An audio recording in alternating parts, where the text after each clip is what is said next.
आचार्यों की जय। जय जय सीताराम।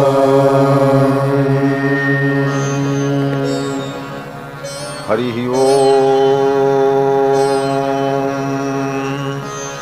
तच्छंजोराम वृणीमहे गातुं यज्ञाय गातुं यज्ञपतये दैवी स्वस्तिरस्तु नः स्वस्तिर्मानुषेभ्यः ऊर्ध्वं जिगातु भेषजं शन्नो अस्तु द्विपदे सं चतुष्पदे विश्वानि देव सवितर्दुरितानि पराशुभ यद्भद्रं तन्न आशुभ रामाय रामभद्राय रामचन्द्राय वेधसे रघुनाथाय नाथाय सीतायापतये नमः।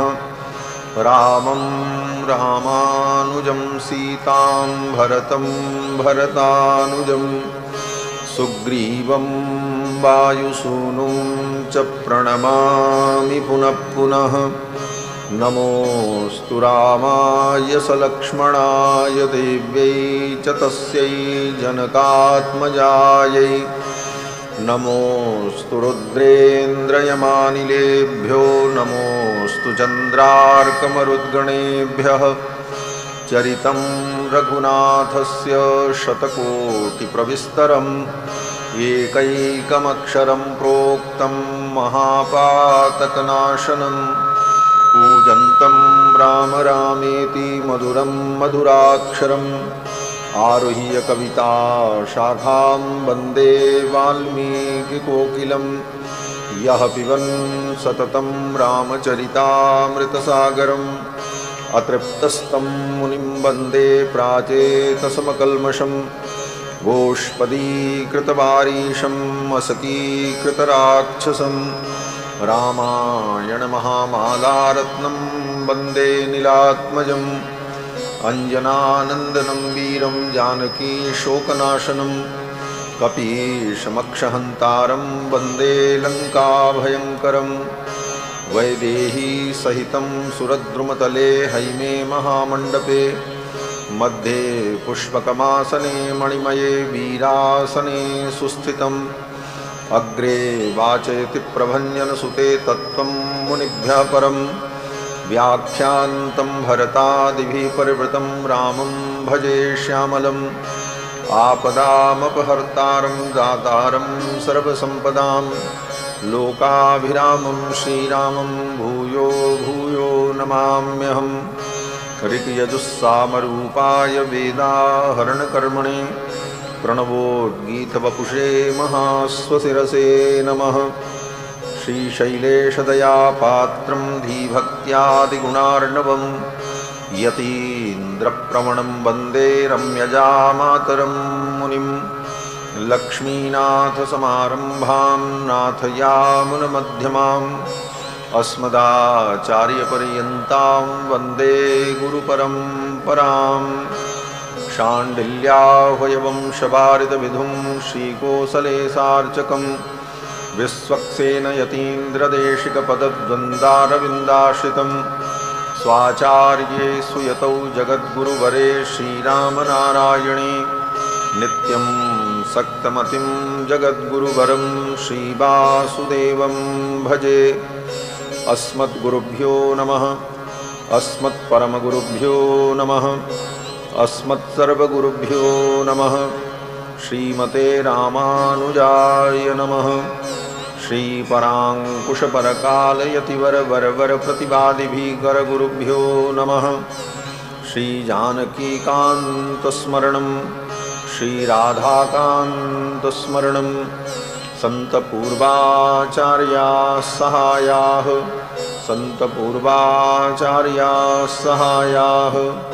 बोलिए श्री सीतारामचंद्र भगवान की जय। श्री अयोध्यानाथ भगवान की जय। श्री रंगनाथ भगवान की जय। श्री वृंदावन बिहारी लाल की जय। श्री राम कथा महोत्सव की जय। श्री हनुमान जी महाराज की जय। श्री वाल्मीकि भगवान की जय। श्री वेदव्यास भगवान की जय। श्री गोस्वामी तुलसीदास जी महाराज की जय। सब संतन की जय। सब भक्तन की जय। समस्त पूर्वाचार्यों की जय। सब विप्रन की जय। गो माता की जय। जय जय सीताराम।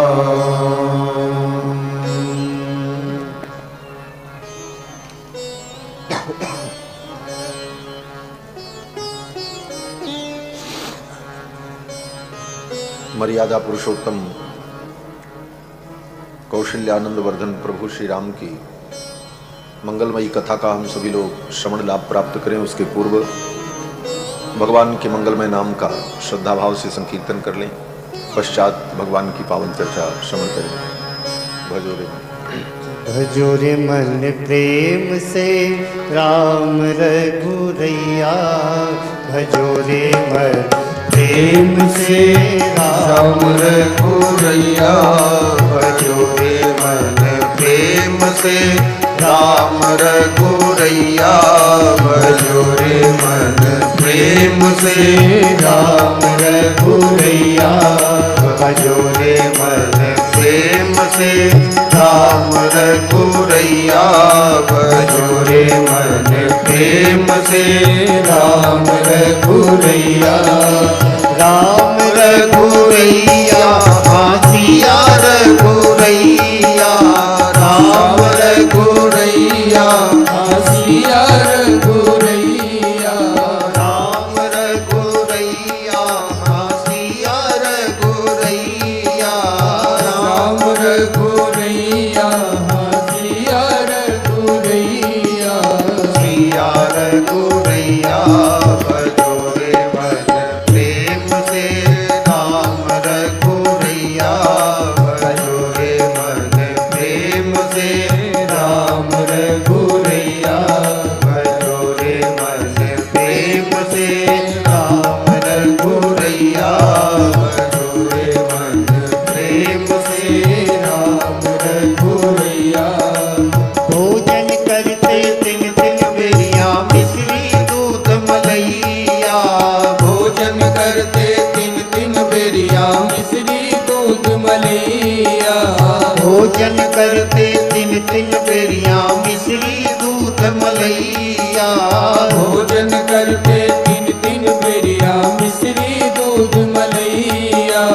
राम भजन में क्यों अलसाते, राम भजन में क्यों अलसाते, राम भजन में क्यों अलसाते, राम भजन में क्यों अलसाते, झिन झिन लेत जमैया, भजो रे मन प्रेम से राम रघुरैया, भजो रे मन प्रेम से राम रघुरैया, भजो रे मन प्रेम से राम रघुरैया, भजो रे मन प्रेम से।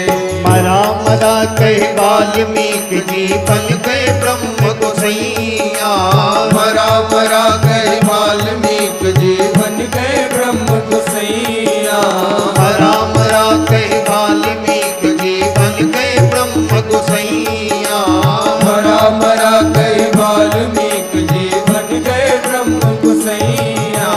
जवन हराम नाम कही तर गए, जवन हराम नाम कही तर गए, जवन हराम नाम कही तर गए, जवन हराम नाम कही तर गए सतन कसैया, भजो रे मन प्रेम से राम रघुरैया, भजो रे मन प्रेम से राम रघुरैया, भजो रे मन प्रेम से राम रघुरैया, भजो रे मन प्रेम से।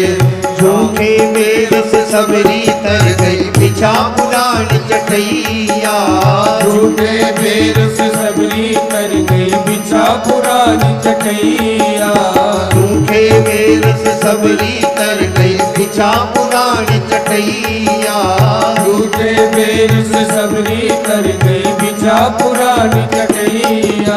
चंदन चढ़ा के खूब जाकर गई, चंदन चढ़ा के खूब जाकर हरे गई, चंदन चढ़ा के खूब जाकर गई, चंदन चढ़ा के खूब जाकर गई। केवट चढ़ा के मैया बजोरे मन प्रेम से राम रघुरैया, बजोरे मन प्रेम से राम रघुरैया, बजोरे मन प्रेम से। जुआ पड़ा के गणिका कर गई, घना चरा के गैया, सुआ पढ़ा के गणिका तर गई, घना चरा के गैया। जुआ पड़ा के गणिका कर गई, घना चरा के गैया, सुआ पढ़ा के गणिका तर गई, घना चरा के गैया। खिचड़ी खिला खिला के तर गई, खिचड़ी खिला खिला के तर अरे गई, खिचड़ी खिला खिला के तर गई, खिचड़ी खिला खिला के तर गई। कर्मा बन गई मैया बजोरे मन प्रेम से राम रघुरैया, बजोरे मन प्रेम से राम रघुरैया, बजोरे मन प्रेम से राम रघुरैया, बजोरे मन प्रेम से राम रघुरैया। राम रघुरैया सिया रघुरैया, राम रघुरैया, सिया रघुरैया, राम रघुरैया सिया रघुरैया, राम रघुरैया, सिया रघुरैया, सिया रघुरैया, बजोरे मन प्रेम से राम रघुरैया, बजोरे मन प्रेम से राम रघुरैया, बजोरे मन प्रेम से राम रघुरैया, बजोरे मन प्रेम से राम रघुरैया, बजोरे मन प्रेम से राम रघुरैया, बजोरे मन प्रेम से राम रघुरैया, बजोरे मन प्रेम से सिया रघुरैया, बजोरे मन प्रेम से सिया रघुरैया, बजोरे मन प्रेम से, बजोरे मन प्रेम से, बजोरे मन प्रेम से। बोलो श्री सीतारामचंद्र भगवान की जय। श्री हनुमान जी महाराज की जय जय सीताराम।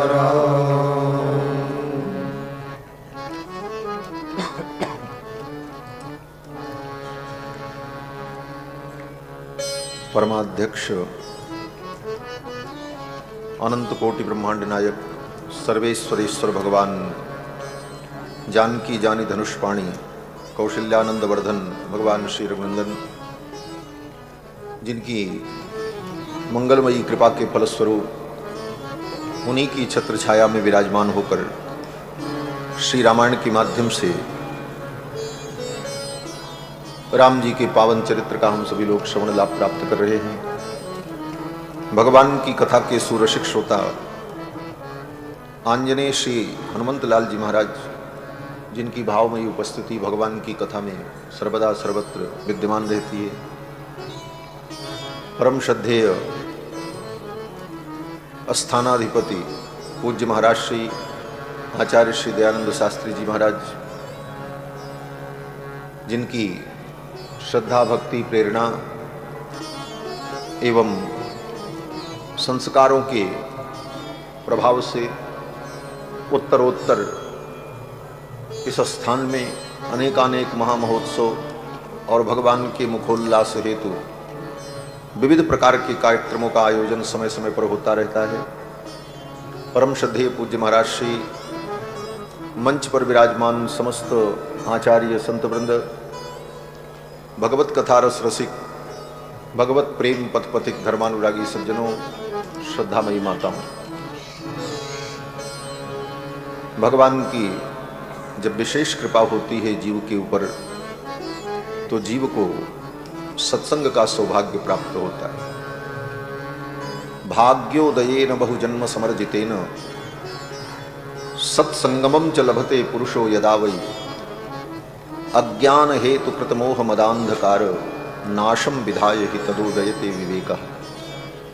जब जीव का भाग्योदय होता है, अनेक जन्मों के पुण्य प्रकट होते हैं, तब उसे सत्संग की प्राप्ति होती है और सत्संग में आकर अज्ञान का हेतु जो मोह है, उस मोह का विनाश होता है और विवेक की उत्पत्ति होती है। बिनु सत्संग विवेक न होई, राम कृपा बिनु सुलभ न सुई। भगवान की कृपा हो तभी ऐसा सुंदर सुअवसर, सुमंगल अवसर प्राप्त होता है।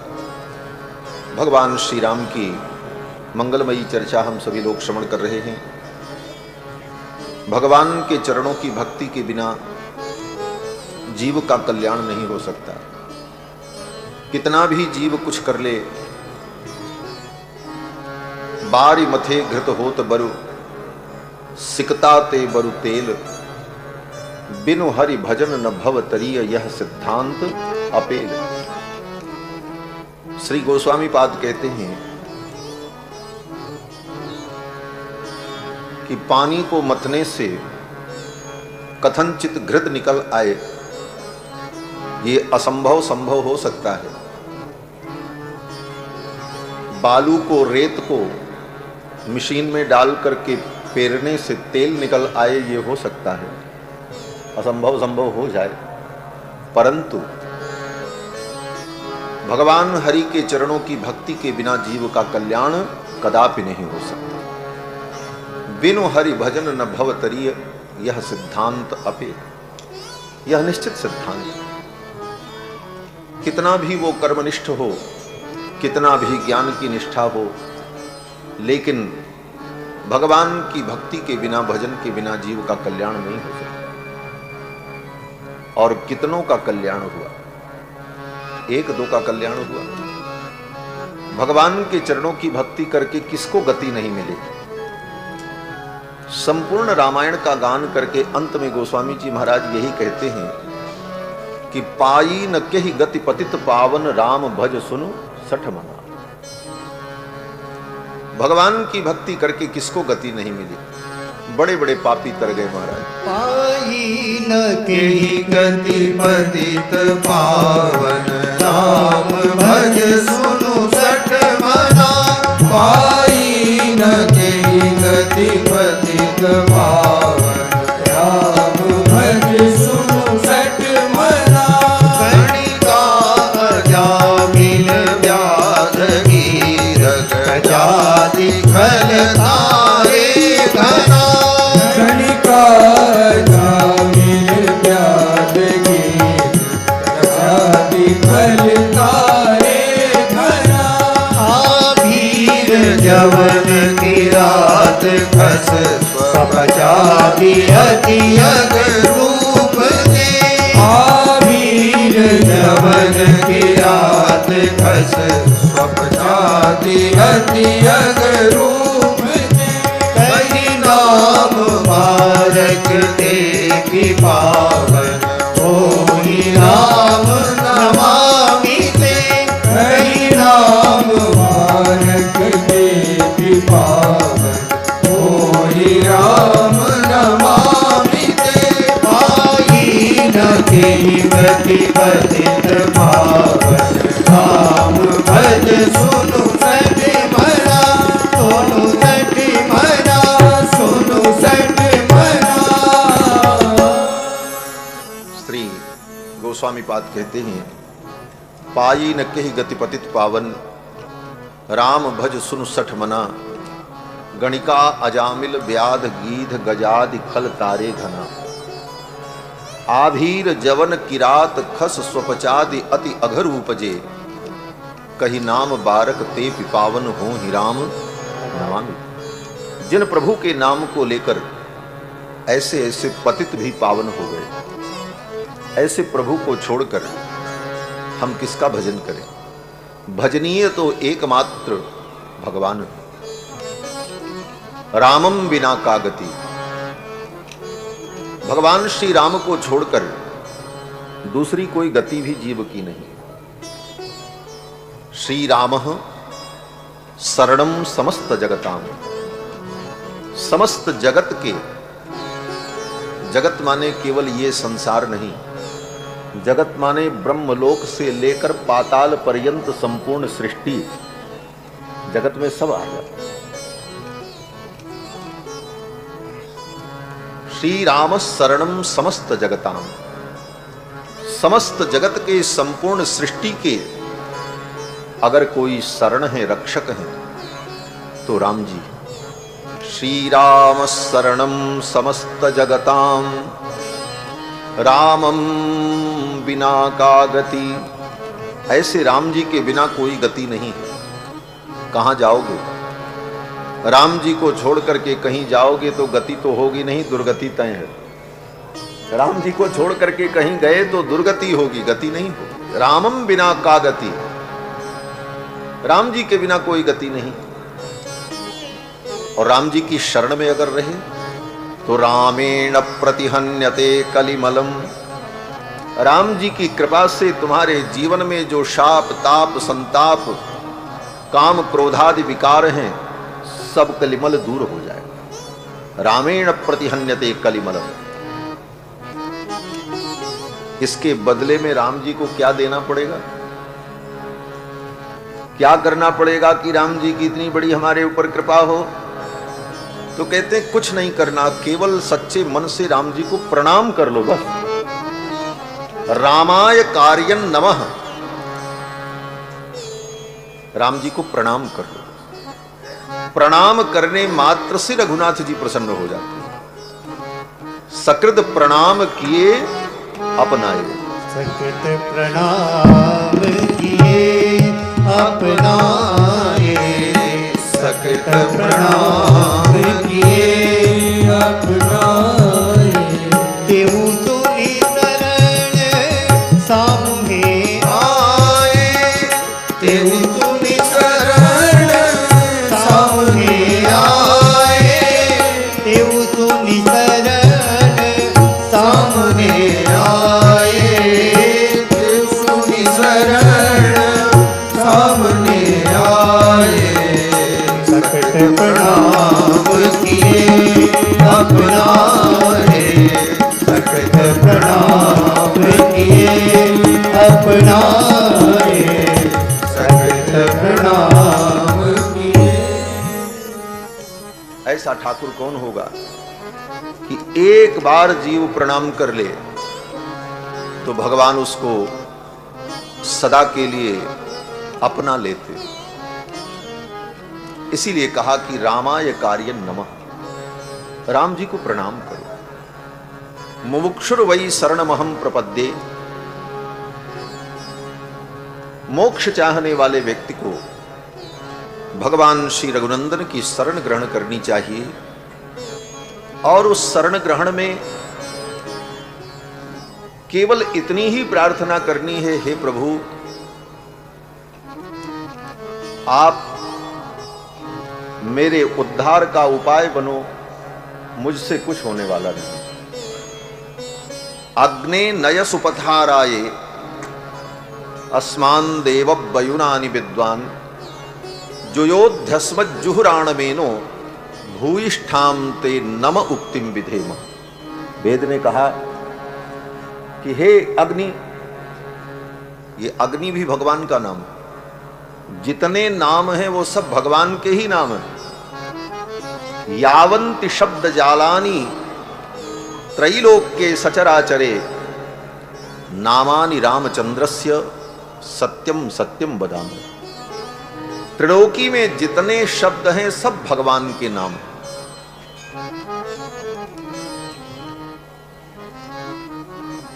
अग्नि भी भगवान का ही नाम है। इंद्र भी भगवान का नाम है। इंद्रो मायावी पुरुरूप ईयते, वेद ने कहा भगवान का नाम इंद्र। सारे प्रमाण हैं। अग्नि, भगवान अग्नि है। अग्नि का अर्थ यही किया विद्वानों ने, महापुरुषों ने। अग्रे नयति इति अग्नि, जो आगे ले जाते हैं उनका नाम अग्नि, अग्रे नयति इति अग्नि है। तो सभी जीवों को परम कल्याण की ओर ले जाने वाले भगवान हैं, वे अग्नि हैं।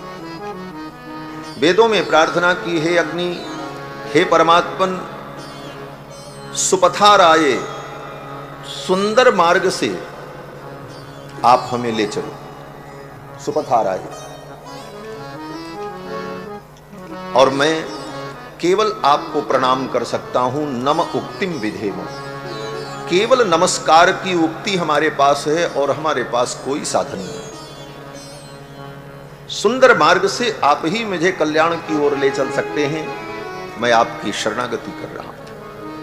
तो यह एक बार नमस्कार भगवान को कर लेना, यही राम जी के लिए, प्रसन्नता के लिए पर्याप्त।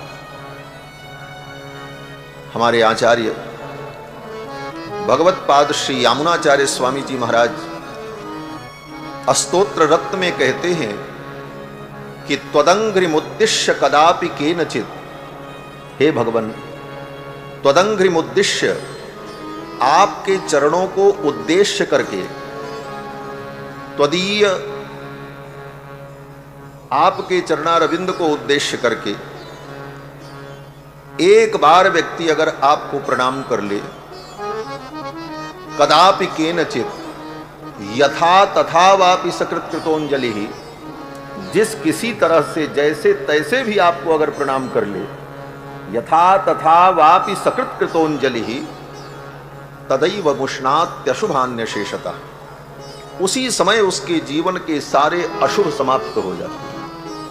शुभानि पुष्णाति न जातु ही, और उसके जीवन में शुभ और मंगल का प्रवेश हो जाता है और वो सदा सदा के लिए आपका हो जाता है। ऐसे कृपालु भगवान को छोड़कर, ऐसे रघुनंदन को छोड़कर हम किसका भजन करें, कहां जाएं? भजनीय तो भगवान है। इसीलिए आचार्य कहते हैं कि रामाय कार्यं नमः, रामात्रस्यति काल भीम भुजगो। ऐसे राम जी के भजन में अगर लगे रहे तो काल से भी डरने की आवश्यकता नहीं है, काल भी तुम्हारा कुछ नहीं बिगाड़ सकता। रामात्रस्यति काल भीम भुजगो, रामस्य सर्वम बसे, सब कुछ राम जी के ही वश में, न तुम्हारे वश में कुछ है न हमारे वश में कुछ, सब कुछ राम जी के ही वश में है और राम जी जो चाहते हैं वही होता है। इस बात को ठीक ठीक समझ लेना चाहिए। रामस्य सर्वम बसे, तो हम क्या करें? तो कहते हैं रामे भक्ति भवतु, रामे भक्ति अखंडिता भवतु में, ऐसे रघुनंदन में हमारी अखंड भक्ति हो जाए, ठाकुर जी के चरणों में हमारा समर्पण हो जाए, यही मनुष्य जीवन का परम लाभ है। और ये रामायण महाकाव्य दीर्घ शरणागति ग्रंथ है। इस ग्रंथ में आदि से अंत तक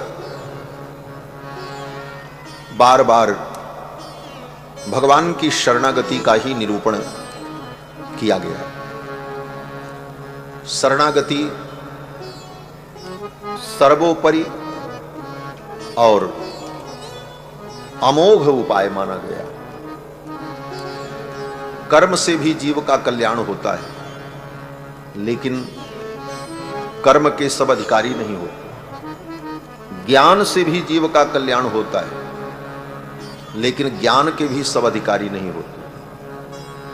भक्ति से भी जीव का कल्याण होता है, लेकिन भक्ति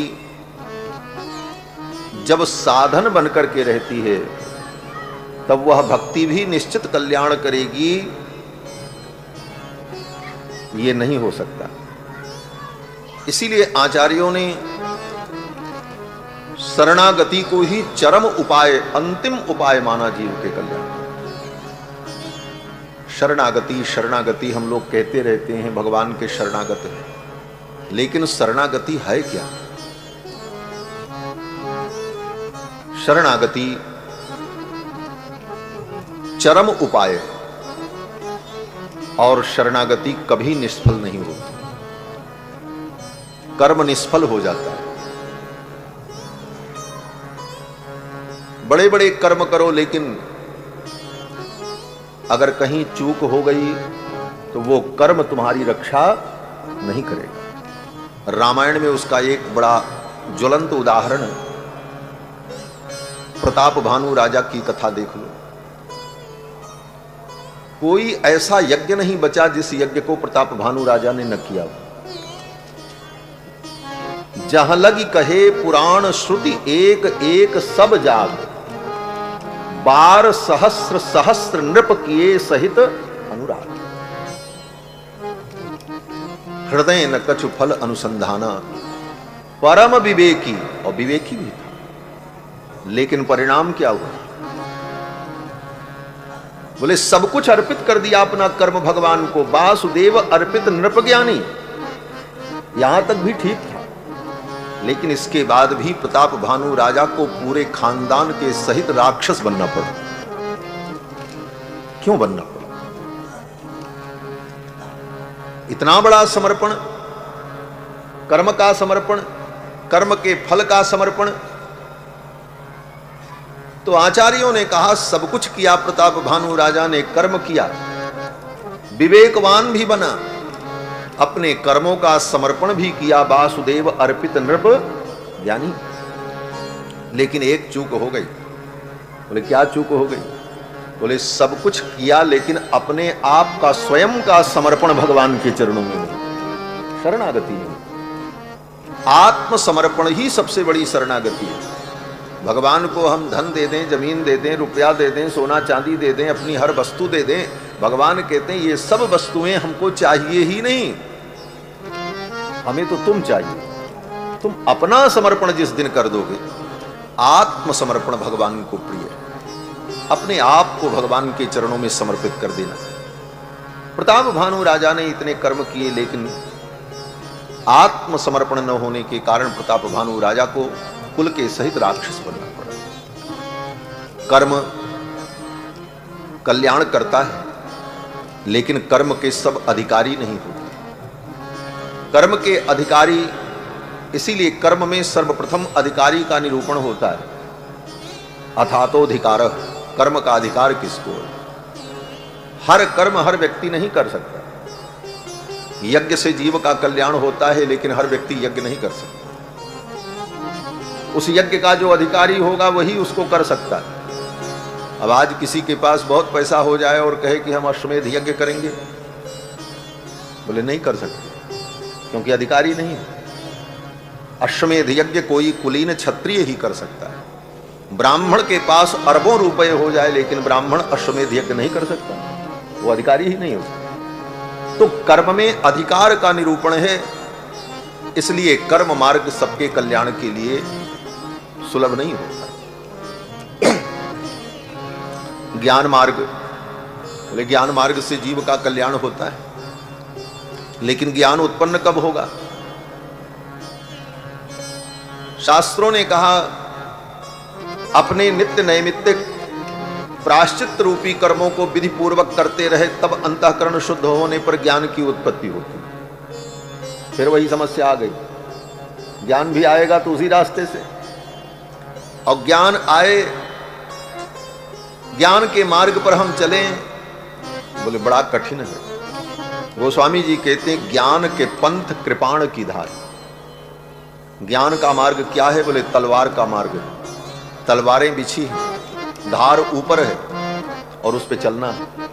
थोड़ा सा चूक जाओ तो पैर कट जाए, और गिर जाओ कहीं तब तो कितने जगह कटेगा शरीर, इसका कोई ठिकाना नहीं। ज्ञान के पंथ कृपाण की धारा, ज्ञान के पंथ कृपाण की धारा, परत खगेश हो ही नहीं पारा, परत खगेश हो ही नहीं पारा, ज्ञान के पंथ कृपाण की धारा, ज्ञान के पंथ कृपाण की धारा। ज्ञान का पंथ इतना कठिन है, बड़े बड़े ज्ञानियों का भी पतन हो जाता है। अगर चूक जाएं तो ज्ञान में भी पतन होता है। गोस्वामी जी महाराज तो वर्णन करते हैं, चारों वेदों ने जब भगवान की स्तुति की, भगवान रघुनंदन का राज्याभिषेक हुआ, तो चारों वेदों ने प्रकट होकर मूर्तिमान होकर राम जी की स्तुति की। उस समय स्तुति करते हुए चारों वेदों ने कहा, महाराज ज्ञान से जीव का कल्याण होता है, लेकिन ज्ञान में एक समस्या बनी रहती। क्या समस्या? बोले ज्ञान तो आता है और साथ में ज्ञान का अभिमान भी अगर आ गया तब बड़ी मुश्किल हो जाती है। जे ज्ञान मान विमत तव भव हरणि भक्ति न आदरि।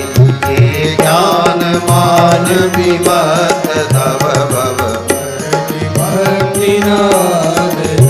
ते पाई सुर दुर्लभ पदादपि परत हम देखत हरि। ते पाई सुर दुर्लभ पदादपि परत हम देखत हरि। ज्ञान मार्ग विमत तव भव हरणि भक्ति न आदरि। हरणि भक्ति न आदरि। भक्ति न आदरि। ज्ञान के मान में विमत्त होकर व्यक्ति का पतन हो जाता है। जे ज्ञान मान विमत्त तब भव हरणि भक्ति न आदरी। ते पाई सुर दुर्लभ पदादपि परत हम देखत। वेदों ने कहा, हमने देखा है अनादिकाल से सुर दुर्लभ पद प्राप्त करके भी उनका पतन हो जाता है, क्योंकि ज्ञान का मान आ जाता है। तो ज्ञान आवे बहुत अच्छी बात है, लेकिन साथ में कहीं मान आ गया तब गड़बड़ हो जाएगा। इसलिए ज्ञान का मार्ग भी निरापद मार्ग नहीं, मार्ग तो है लेकिन निरापद नहीं है, उसमें भी आपत्तियां आ सकती हैं, संभावनाएं बनी रहेंगी। बोले भक्ति का मार्ग, बोले भक्ति में भगवान का निरंतर स्मरण करना, इसी का नाम भक्ति है। श्रवणम कीर्तनम विष्णु स्मरणम पाद सेवनम अर्चनम वंदनम दास्यम सख्यम आत्मनिवेदनम। ये जो भक्ति है, इस भक्ति में इन विधाओं के द्वारा निरंतर भगवान का स्मरण बना रहे, इसका नाम भक्ति। भक्ति क्या है? कहते हैं निरंतर भगवान का स्मरण हो, एक क्षण भी भगवान को हम न भूलें, इसका नाम भक्ति। कितना कठिन है, कहना तो सरल है भक्ति, भक्ति बड़ा सरल मार्ग है, लेकिन भक्ति में निरंतर भगवान का स्मरण होता है। देवर्षि नारद कहते हैं कि तदर्पिता खिलाचारता तद विस्मरणे परम व्याकुलतेति। नारद भक्ति सूत्र में नारद जी कहते हैं कि तदर्पिता खिलाचारता, हमारे जीवन का सब आचरण भगवान को अर्पित हो। हम जो कुछ करें भगवान के लिए ही करें। बोले महाराज अपने लिए भी तो कुछ करेंगे, सवेरे उठेंगे, नहाएंगे, धोएंगे, मुख धोएंगे, ये तो अपने लिए करना पड़ेगा। बोले हाँ करना पड़ेगा, लेकिन इसको भी अपने लिए मत करो, भगवान के लिए करो। कैसे? बोले भावना करनी पड़ेगी। सवेरे ब्रह्म मुहूर्त में उठना है, क्यों? बोले समय से उठेंगे, सारे कृत्य कर लेंगे तो भगवान की पूजा, भगवान की सेवा हो पाएगी, इसलिए भगवान के लिए उठना। वॉशरूम गए, स्नान किया, मुख धोया, वहां भी भावना ये करनी है कि मुझे भगवान की सेवा में जाना है। हमारे शरीर से दुर्गंधी आएगी, मुख से दुर्गंधी आएगी तो प्रभु को पीड़ा होगी। पवित्र होकर, शुद्ध होकर, सुगंधित होकर हम भगवान की सेवा में जाएं, इस भावना से स्नान करना, मंजन करना, साबुन लगाना, नहाना, धोना, सजना, ये सब भक्ति बन जाता है। ये सब भक्ति है। क्यों? बोले उद्देश्य भगवान हो गए। भगवान को उद्देश्य मान करके उन क्रियाओं को करते रहें और भगवान का स्मरण करते। तदर्पिता खिलाचारता, सारे आचरण भगवान के लिए। नौकरी भी करें तो भावना ये हो कि हम नौकरी अपने लिए नहीं कर रहे, नौकरी करेंगे, कारोबार करेंगे, धन आएगा, परिवार के लोग सुखी रहेंगे। मेरे मन में होगा भगवान को आज ये भोग लगाऊं, आज ये माला पहनाऊं, तो किसी के सामने हाथ नहीं पसारना पड़ेगा, भगवान के लिए करने का सामर्थ्य मुझे होगा, इस भाव से आप व्यापार करो, कारोबार करो, 12 घंटे आप अपने ऑफिस में बैठो, वो भी आपकी भक्ति बन जाती है। तदर्पिता खिलाचारता, लेकिन भगवान को याद रखो साथ में। तद विस्मरणे परम व्याकुलते थी, भगवान का अगर विस्मरण हो जाए तो परम व्याकुलता उत्पन्न हो, हर कार्य भगवान के लिए हो। उदाहरण पूछा तो नारद जी ने कहा यथा ब्रज गोपिका नाम, जैसे ब्रज की गोपियां करती थी, सीधा सीधा उदाहरण दिया। यथा ब्रज गोपिका नाम, गोपियां क्या करती थी? बोले गोपियां माला वाला लेके नहीं जपती थी, कहीं समाधि उमाधि नहीं लगाती थी, सब वही काम करती थी, घर का काम, झाड़ू बर्तन पोछा, गाय को चारा खिलाना, दूध बेचना, दही बेचना, माता पिता सास ससुर की आज्ञा का पालन करना, लेकिन उनकी सब क्रियाओं के पीछे कृष्ण भावना थी। तद भावना युक्ता, भगवान की भावना से युक्त रहती थी गोपियां।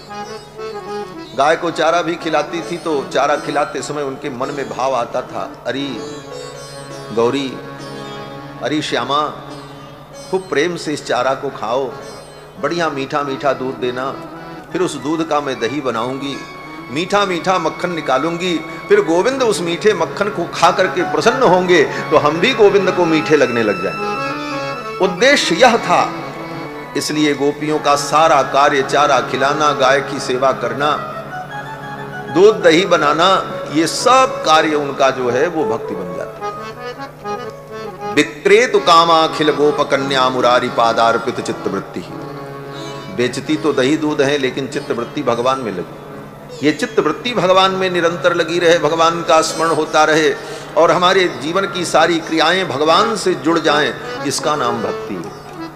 निरंतर भगवान का स्मरण बना रहे।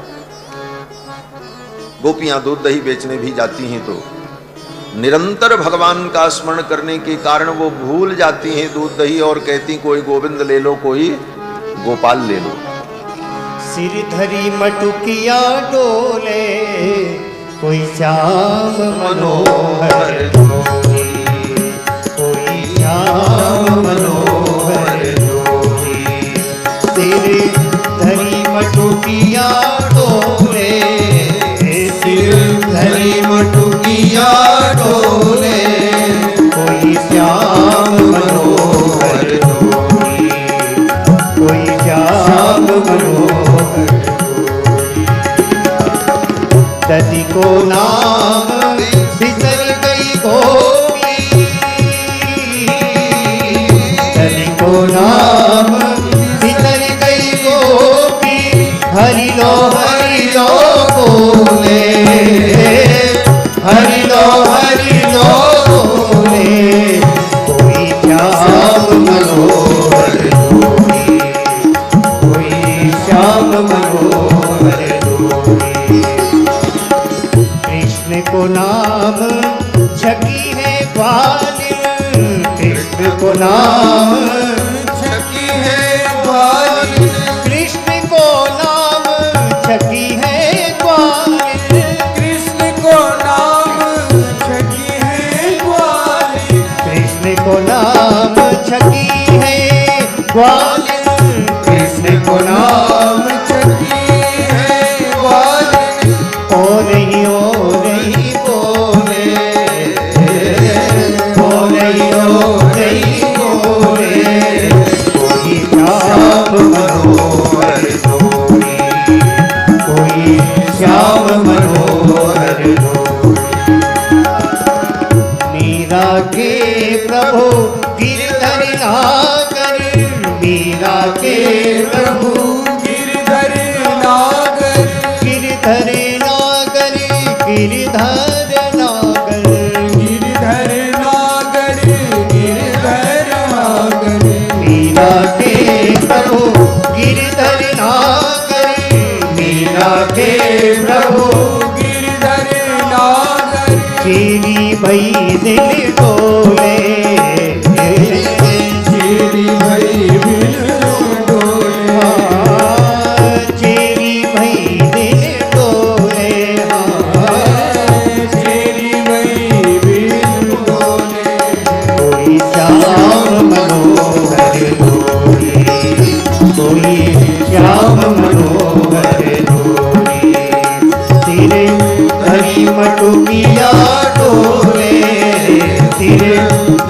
मटुकिया डोले, कोई श्याम मनोहर डोले, कोई श्याम मनोहर डोले, कोई श्याम मनोहर डोले। निरंतर भगवान का स्मरण, इसका नाम भक्ति। और वो स्मरण कितना हो, कहते हैं वो निरंतरता कभी टूटने न पाए। तैल धारावद अविच्छिन्न स्मृति संतान रूपा। जैसे तेल की धारा होती है, एक बोतल में तेल हो और बर्तन में ऐसे गिराओ ऊपर से, तो तेल की धारा अखंड रहती, उसमें कहीं कट नहीं होती। तैल धारावद अविच्छिन्न, जैसे तेल की धारा अविच्छिन्न होती है, उसी प्रकार भगवान के स्मरण की एक धारा चलती रहे और बीच में कहीं कट न होने पाए। और कब तक चलती रहे, बोले जब तक मृत्यु ना आ जाए। जब मरने का समय आए, उस समय तक अनवरत भगवान का स्मरण चलता रहे, और अंतिम समय में भी भगवान का स्मरण हो। तो तैल धारावद अविच्छिन्न स्मृति संतान जो है वो चलती रहे, और जब मरने का समय आए तब भी भगवान का स्मरण हो। और भगवान को स्मरण करते करते शरीर छोड़ दिया, भगवान को प्राप्त हो गए, इसका नाम भक्ति है। भक्ति इतना सरल नहीं। मरते समय भगवान का अगर स्मरण नहीं हुआ, बोले तो फिर दूसरा जन्म लेकर आगे फिर करना पड़ेगा, फिर जन्म लेकर के वो भक्ति आगे बढ़ानी पड़ेगी। उदाहरण बोले, उसके उदाहरण राजर्षि भरत मुक्ति नारायण क्षेत्र में जाकर गंडकी नदी के तट पर तप कर रहे थे, भगवान का भजन स्मरण कर रहे थे। परिणाम क्या हुआ, बोले मरते समय हिरण के बच्चे का स्मरण हुआ तो अगले जन्म में हिरण बनना पड़ा। सब भक्ति, सारी तपस्या सब धरी रहेगी। अंतिम स्मृति के कारण मरने के बाद उन्हें मृग बनना पड़ा। मरते समय भगवान का स्मरण हो तब भक्ति का साफल्य होता है। जन्म जन्म मुनि जतन कराही, अंतराम कही आवत नहीं, ये भक्ति का नियम है। तो भक्ति में अंतिम स्मृति हो, लेकिन अंतिम स्मृति इतना सरल नहीं। जब प्राण निकलने लगेगा, शरीर की 72,000 नाड़ियां फटने लगती, भयंकर पीड़ा होती, जीव भगवान का स्मरण करना चाहे फिर भी नहीं कर पाता, और अगर करना भी चाहे तो ये घर परिवार वाले स्मरण करने नहीं देते। जब देखते हैं कि ये आदमी मरने वाला है तो सब परिवार के लोग घेर करके बैठ जाते हैं, सबको बुला लेते हैं, आ जाओ अब दादाजी जाने वाले हैं, देख लो। सब घेर करके बैठ गए, कोई कहता देखो ये फलाने आए हैं, कोई कहता ये देखो आपसे मिलने आए हैं, ये आपका हालचाल पूछने आए हैं। वो मरने वाला व्यक्ति अगर भगवान का स्मरण करना भी चाहे तो संसार के लोग अपना स्मरण उसको कराते हैं। ये देखो तुम्हारे लिए आए, जीवन भर तो तुम्ही को स्मरण करता रहा, अब उसको भगवान का स्मरण करने दो। लेकिन अपने स्वार्थ में संसार के लोग व्यक्ति का मरण भी बिगाड़ देते, उसको चैन से मरने भी नहीं देते। वो मरते समय अपने कल्याण का कोई उपाय भी करना चाहे भगवान का स्मरण, तो लोग अपना स्मरण दिलाते। और जब व्यक्ति मर जाता है तब उसके पास बैठ करके कहते हैं राम नाम सत्य है, राम नाम। जब जिंदा रहा तब तो बता रहे थे दीदी सत्य हैं, बुआ सत्य हैं, बेटा सत्य है।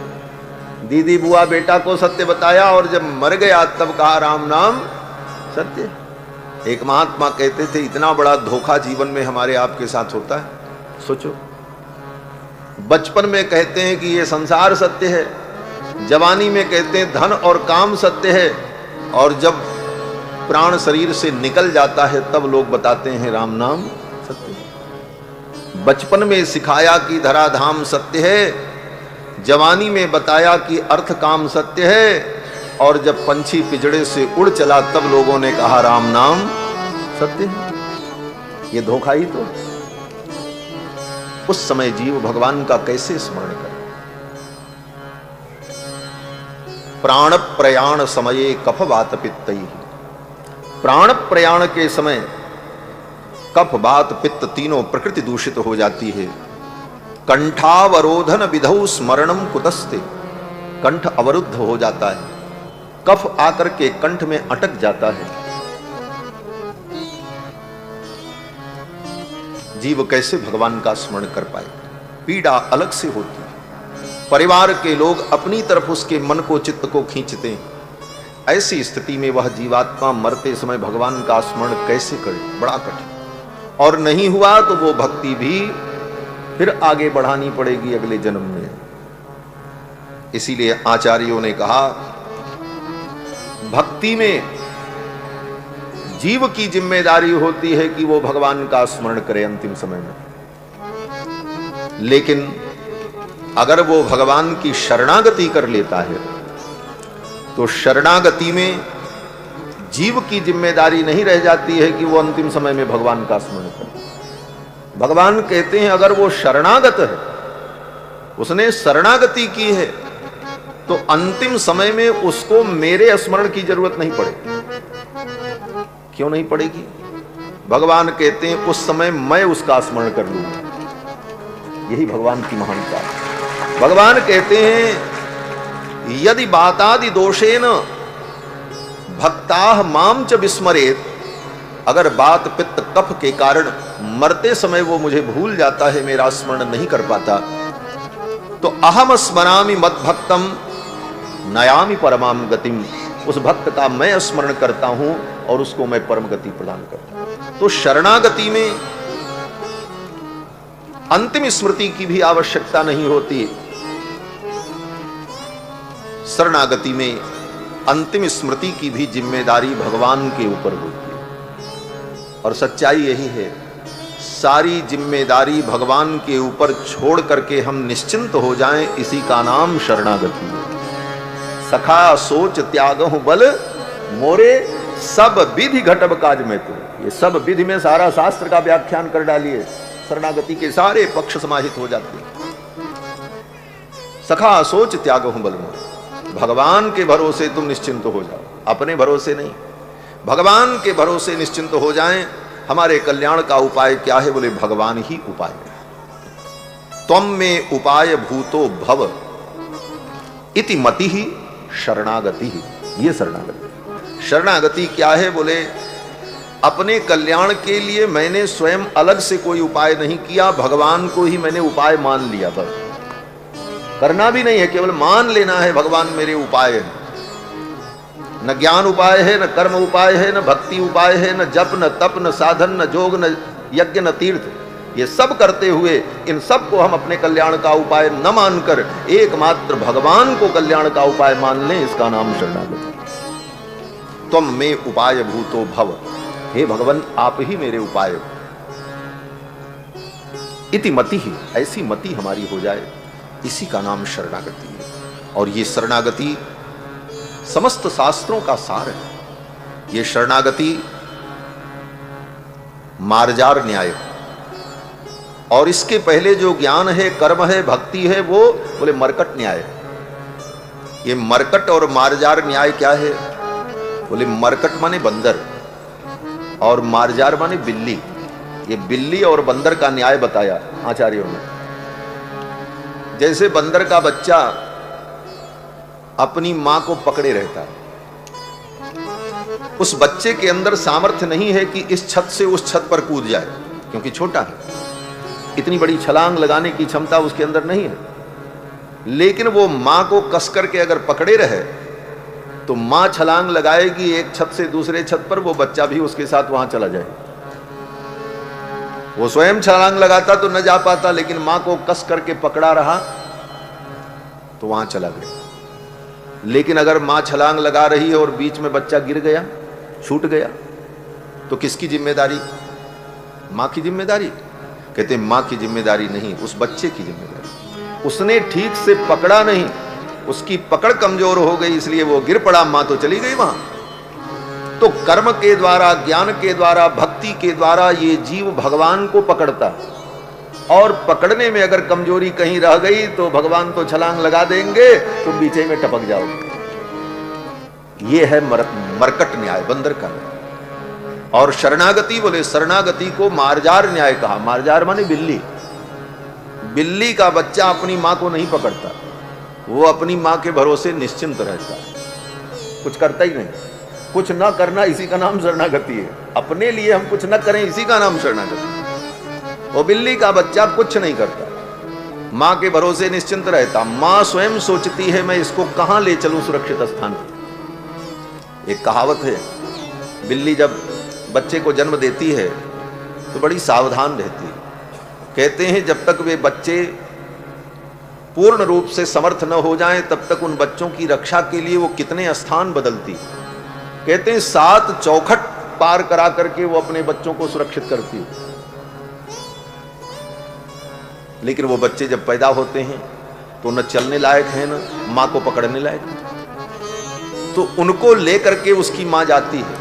और कैसे जाती है, बोले अपने दांतों से बच्चों को ऐसे पकड़ लेती है और वो बिल्ली अपने दांत से अपने बच्चे को पकड़कर 7 चौखट पार करा करके गुप्त सुरक्षित स्थान पर ले जाकर के वो उसे रखती। जिस दांत से बिल्ली चूहे को पकड़ती है तो राम नाम सत्य हो जाता है, उसी दांत से उस नवजात शिशु को पकड़ करके ले चलती है। उसका एक रोंवा भी नहीं टूटता और वो निश्चिंत रहता है। और उसकी मां उसे ले जाकर 7 चौखट पार करा करके सुरक्षित कर देती। यही मार्जार न्याय है। जीव बिल्ली के बच्चे के समान भगवान के ऊपर पूर्ण आश्रित हो जाए, अपनी रक्षा का स्वयं प्रयास करना छोड़ दे, संपूर्ण प्रयास भगवान के ऊपर छोड़ दे, फिर भगवान ही उसकी रक्षा करते हैं। जैसे बिल्ली अपने बच्चे को स्वयं उठाकर जहां ले जाना होता वहां ले जाती है, 7 चौखट पार करा करके सुरक्षित कर देती है, उसी तरह शरणागत भक्त को स्वयं भगवान उसके जीवन का निर्वाह करते हैं। अंतिम समय में भगवान ही उसका स्मरण करते हैं और फिर भगवान ही 7 आवरण पार करके उसे वैकुंठ लेकर के चले जाते। ये शरणागति। इस शरणागति में महाविश्वास होना चाहिए।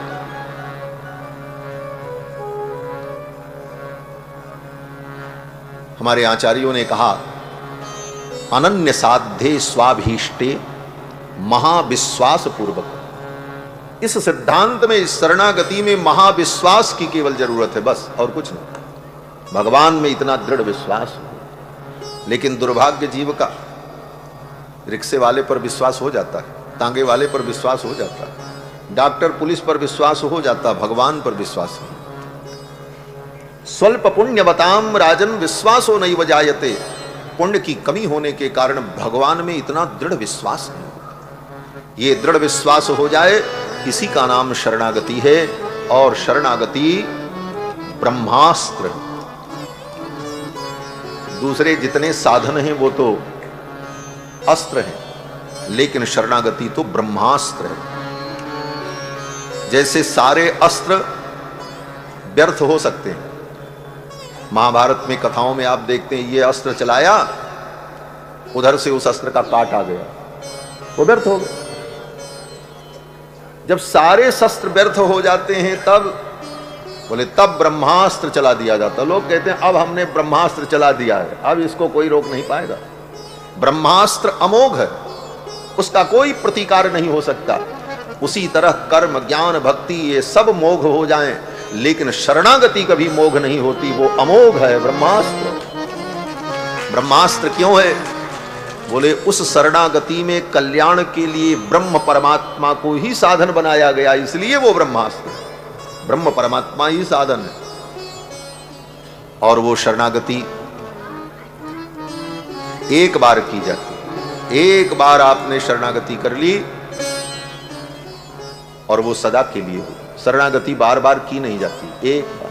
सकृदेव प्रपन्नाय भगवान ने कहा, तवास्मीति च याचते, एक बार। और हमारे यहां तो श्री संप्रदाय में भगवान श्री रामानुजाचार्य और भगवान श्री रामानंदाचार्य दोनों आचार्य परंपरा में शरणागति को, प्रपत्ति को ही जीव के कल्याण का सर्वोत्तम साधन के रूप में स्वीकार किया। ये शरणागति, ये शरणागति ब्रह्मास्त्र है। लेकिन इसमें शर्त यह है कि भगवान की शरणागति करने के बाद फिर किसी दूसरे के शरण में न जाओ। दूसरे की शरण में गए और दूसरे को भी तुमने अपने कल्याण का साधन माना, तब वो शरणागति तुम्हें छोड़ करके चली जाएगी। शरणागति बड़ी पतिव्रता है, वो इतनी पतिव्रता है कि दूसरे किसी को स्वीकार नहीं कर सकती। हाँ, शरणागति में ये नहीं कि आप जहां जाओ वहीं के हो जाओ, केवल भगवान के होकर के रहो। और किसी भी कर्म में, किसी भी साधन में फिर ये बुद्धि ना आए कि इससे हमारा कल्याण होगा। जहां बुद्धि आई कि ये करने पर हमारा कल्याण होगा, वहीं शरणागति तुम्हारी भ्रष्ट हो जाए।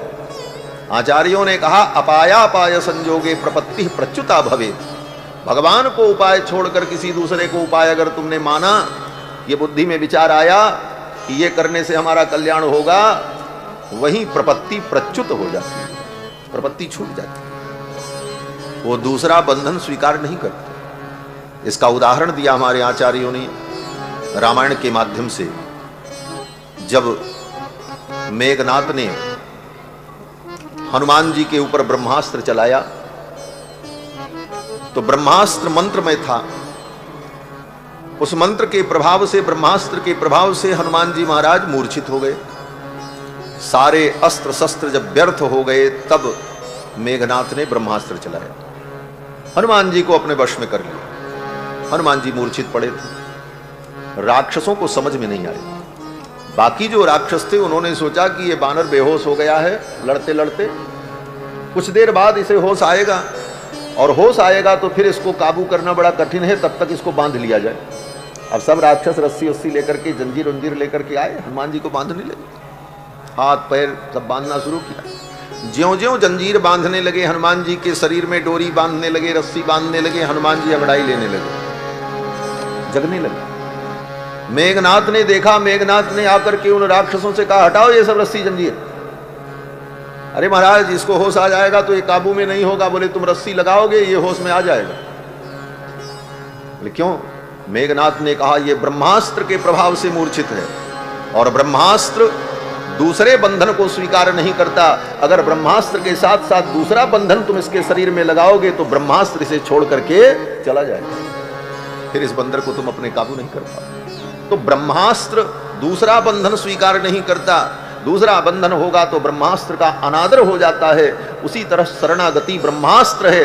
शरणागति करने के बाद भी अगर कोई दूसरा आश्रय हमने लिया, तब वह शरणागति का अनादर हो जाता है और शरणागति उसकी प्रच्युत हो जाती है।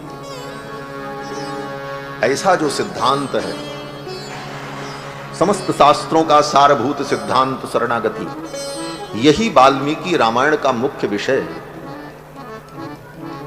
आज कहां से ये बात याद आ गई? कथा तो ब्याह की करनी है, ब्याह भी होगा। ब्याह तो यहां हो ही रहा, सवेरे भी हुआ, कल भी हुआ, रोज ही हो रहा। नित नव मंगल कौशलपुरी, ठाकुर जी के तो मंगलमय महोत्सव में नित्य सारे उत्सव होते ही रहते। तो यह शरणागति श्रीमद् वाल्मीकि रामायण का मुख्य प्रतिपाद्य विषय, और प्रारंभ से लेकर अंत तक रामायण में शरणागति ही। शुरुआत कहां से होती? बोले देवताओं से होती है।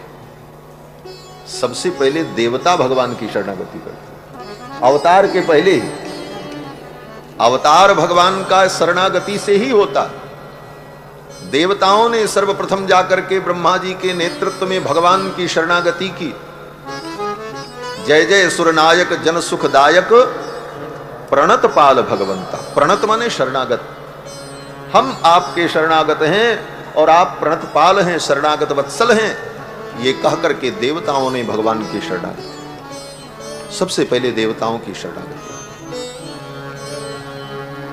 कथा तो आपको मालूम है, लेकिन विचार करो कि ये देवता लोकपाल, दिग्पाल, कुबेर, वरुण, जिनके पास इनका सामर्थ्य है, ये भी भगवान की शरण में जाते हैं।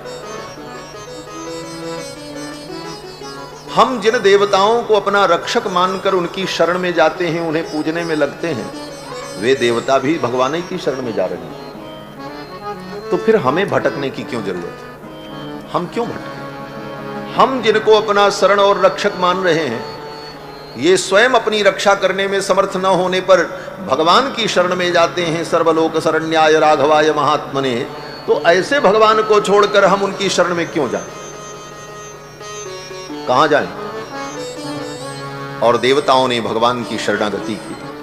सर्वप्रथम देवताओं की शरणागति रामायण में यह संकेत करती है कि तुम्हारे अंदर तो कोई सामर्थ्य नहीं, तुमसे हजारों लाखों गुना सामर्थ्य रखने वाले ये देवता भी अपने को असमर्थ पाते हैं और भगवान की शरण में जाते हैं। इसलिए हे जीव, तुम संसार के सभी आश्रय को छोड़कर भगवान की शरणागति करो। देवताओं की शरणागति, देवताओं की शरणागति के बाद भगवान जब प्रकट हुए तो विश्वामित्र जी भी भगवान की शरण में आए। सारा सामर्थ्य विश्वामित्र जी के अंदर था, दूसरी सृष्टि कर डालने का सामर्थ्य था, लेकिन अंत में भगवान की शरण में उनको भी आना पड़ा। आगे अहिल्या की शरणागति हुई। अहिल्या ने भी भगवान की शरण ग्रहण की और शरणागति से अहिल्या का परम कल्याण हुआ। आगे भी रामायण में सर्वत्र भगवान की शरणागति ही है। दंडकारण्य में बड़े बड़े मुनियों ने शरणागति, राम जी वन की यात्रा पर जब चलने लगे तो लक्ष्मण जी ने शरणागति, सभ्रातुश्चरणौ गाढ़म निपीड्य रघुनंदन, राम जी के दोनों चरणों को पकड़ करके लक्ष्मण जी ने भगवान की शरणागति। चित्रकूट में विभीषण ने, चित्रकूट में भरत ने और शत्रुघ्न ने शरणागति की। दंडकारण्य में मुनियों ने शरणागति की। हनुमान जी ने शरणागति की, सुग्रीव ने शरणागति की, विभीषण ने शरणागति की, समुद्र ने शरणागति की। ये समुद्र की कथा जो है यह भी एक बड़ा गंभीर रहस्य। भगवान स्वयं समुद्र की शरणागति करने लगे। विभीषण जी के कहने पर कि आपका कुल दैवत है, तो राम जी ने आस्तरण बिछाकर, दर्भ बिछाकर दर्भ शयन किया और समुद्र की शरणागति की। समुद्रम शरणम गता। शरणागति के इस गंभीर ग्रंथ में यह भी बताना जरूरी है कि शरणागति किसकी की जानी चाहिए। सबकी शरणागति भी नहीं होती। भगवान सर्वलोक शरण्य हैं और भगवान ने समुद्र की शरणागति की और समुद्र की गई शरणागति व्यर्थ हो गई। भगवान ने शरणागति समुद्र की, यह उचित नहीं था। भगवान सर्वलोक शरण्य होकर समुद्र की शरणागति करे। तो इस घटना से यह दिखाया कि अयोग्य की शरणागति, जो शरणागति करने योग्य नहीं है, ऐसे की शरणागति करने पर शरणागति भी व्यर्थ हो जाती। राम जी की शरणागति व्यर्थ हो गई। आचार्यों ने कहा राम जी ने जो शरणागति की वो व्यर्थ हो गई। क्यों? बोले भगवान की शरणागति में न व्यक्ति का नियम है, न काल का नियम है, न स्थान का नियम है। कहीं भी कभी भी कोई भी व्यक्ति भगवान की शरणागति कर सकता है, लेकिन किसकी शरणागति करें ये नियम है। विषय नियम एवास्ति, शरणागति केवल भगवान की होती है और किसी की भी की गई शरणागति व्यर्थ हो जाती है। ये शरणागति केवल भगवान की जा सकती है, बाकी किसी की शरणागति जो है वो अंत में व्यर्थ हो जाएगा। राम जी ने समुद्र की शरणागति की, सुग्रीव की भी शरणागति की, सुग्रीवम शरणम गता रामायण में कहते, लेकिन ये सब शरणागति राम जी की भी व्यर्थ हो गई। क्यों? बोले विषय, शरणागति का विषय कौन है ये महत्वपूर्ण है। इसलिए शरणागति के विषय एकमात्र भगवान है। तो संपूर्ण रामायण में इसी शरणागति के गंभीर रहस्य को बार बार भगवान के चरित्र के माध्यम से प्रस्तुत किया। कल की कथा में हम सभी लोगों ने सुना भगवान ने धनुष तोड़ा, यह भी शरणागति। यहां किशोरी जी की शरणागति हो रही है भगवान के चरणों में। और कैसे हो रही है? बोले किशोरी जी राम जी को प्राप्त करें। किशोरी जी को राम जी कब मिलेंगे? बोले धनुष टूटे तब मिलेंगे। ये बीच में धनुष रखा हुआ, ये धनुष टूटेगा तब किशोरी जी को राम जी मिलेंगे। अब प्रश्न है, धनुष टूट जाए तो किशोरी जी को राम जी मिल जाए, तो कौन धनुष तोड़ेगा? कोई आकर के तोड़ेगा? बोले नहीं। बोले किशोरी जी स्वयं तोड़ दें उस धनुष को? बोले ये भी नहीं संभव है। राम जी ही उस धनुष को तोड़े तो किशोरी जी को राम जी प्राप्त हो। किशोरी जी कौन है? बोले जीव है, राम ब्रह्म है। जीव ब्रह्म को प्राप्त करना चाहता है, लेकिन जीव और ब्रह्म के बीच में भव धनुष है। भगवान शंकर का ये धनुष क्या है? भव धनुष है। ये संसार टूटे, संसार छूटे, ये भव धनुष टूटे, तब इस जीव को परमात्मा मिले। ये भव धनुष तोड़ेगा कौन? बोले जीव तोड़ेगा। अगर हम आप इस संसार सागर को, भव धनुष को तोड़ पाते तो कब का तोड़ लिए होते। ये तो भगवान ही कृपा करके तोड़े। तो इसके लिए क्या करना होगा? बोले भगवान की शरणागति करो, समर्पित हो जाओ। जब धनुष नहीं टूटा तो किशोरी जी घबराने लगी और किशोरी जी ने देवताओं से प्रार्थना की। गोस्वामी जी ने बड़ा सुंदर वर्णन किया कि मन ही मन मनाव अकुलानी, हो प्रसन्न महेश भवानी। किशोरी जी ने प्रार्थना की, हे महेश, हे भवानी, आप प्रसन्न हो जाओ, आपकी कृपा से ये धनुष इनके हाथों से टूट जाए। तब तक भगवान ने धनुष को नहीं छुआ, चुपचाप खड़े रहे। भगवान ने मन में सोचा, धनुष हमको तोड़ना है, इसमें भवानी क्या करेंगी और महेश क्या करेंगे? उनको इसमें क्या करना? तोड़ना तो हमको है, मुझसे इन्हें कहना चाहिए। तब तक भगवान ने धनुष नहीं तोड़ा। किशोरी जी ने गणेश जी से कहा, गणनायक वरदायक देवा, आज लगेगी तो सेवा। गणनायक वरदायक देवा, आज लगेगी तो सेवा। बारी बारी विनती सुन मोरी, बार बार विनती सुन मोरी। करम जाप गुरुता अति थोरी, करम जाप गुरुता अति थोरी। गणनायक वरदायक देवा, आज लगेगी तो सेवा। आज लगेगी तो सेवा, आज लगेगी। किशोरी जी ने कहा, हे गणपति, हे रंब, आप कृपा करो, ये धनुष हल्का हो जाए, राम जी इसको उठा ले। आपकी हमने बड़ी सेवा की है, आपकी हमने भक्ति की, आप कृपा करो। भगवान मुस्कुराते रहे, धनुष के पास खड़े थे। भगवान ने कहा, इसमें गणेश जी क्या करेंगे? करना तो हमको। बड़ी सूक्ष्म बात है। भगवान को पाने के लिए किसी को तुम साधन अगर बना रहे हो तो अभी वह शरणागति मजबूत नहीं है। किशोरी जी ने कहा, अंत में किशोरी जी ने धनुष से ही कहा। भगवान को हंसी आ गई, अरे अभी तक तो देवता, अब तो शंकर जी के गण भूत प्रेत से प्रार्थना कर रही है किशोरी जी। किशोरी जी ने कहा, अब कोई शंभु चाप गति दोरी, सकल समा गए भई मति भोरी। अब मोहि शंभु चाप गति दोरी, सकल सभा के मति है भोरी। सकल सभा के मति है भोरी, सकल सभा के मति है। धनुष से कहा, हे शंभुचाप, अब तुम मेरी गति।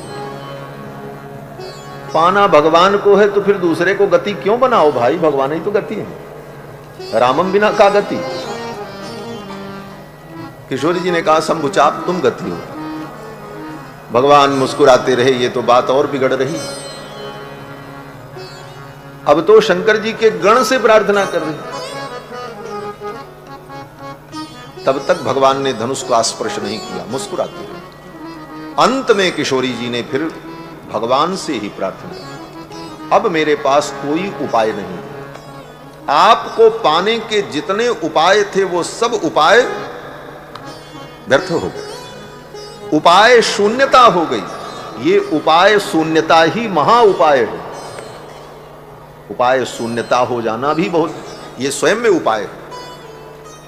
किशोरी जी ने मन में कहा, अब मेरे सब उपाय व्यर्थ हो गए, अब तो आप ही कृपा करो। और किशोरी जी ने अंत में सारे उपाय को साधन के रूप में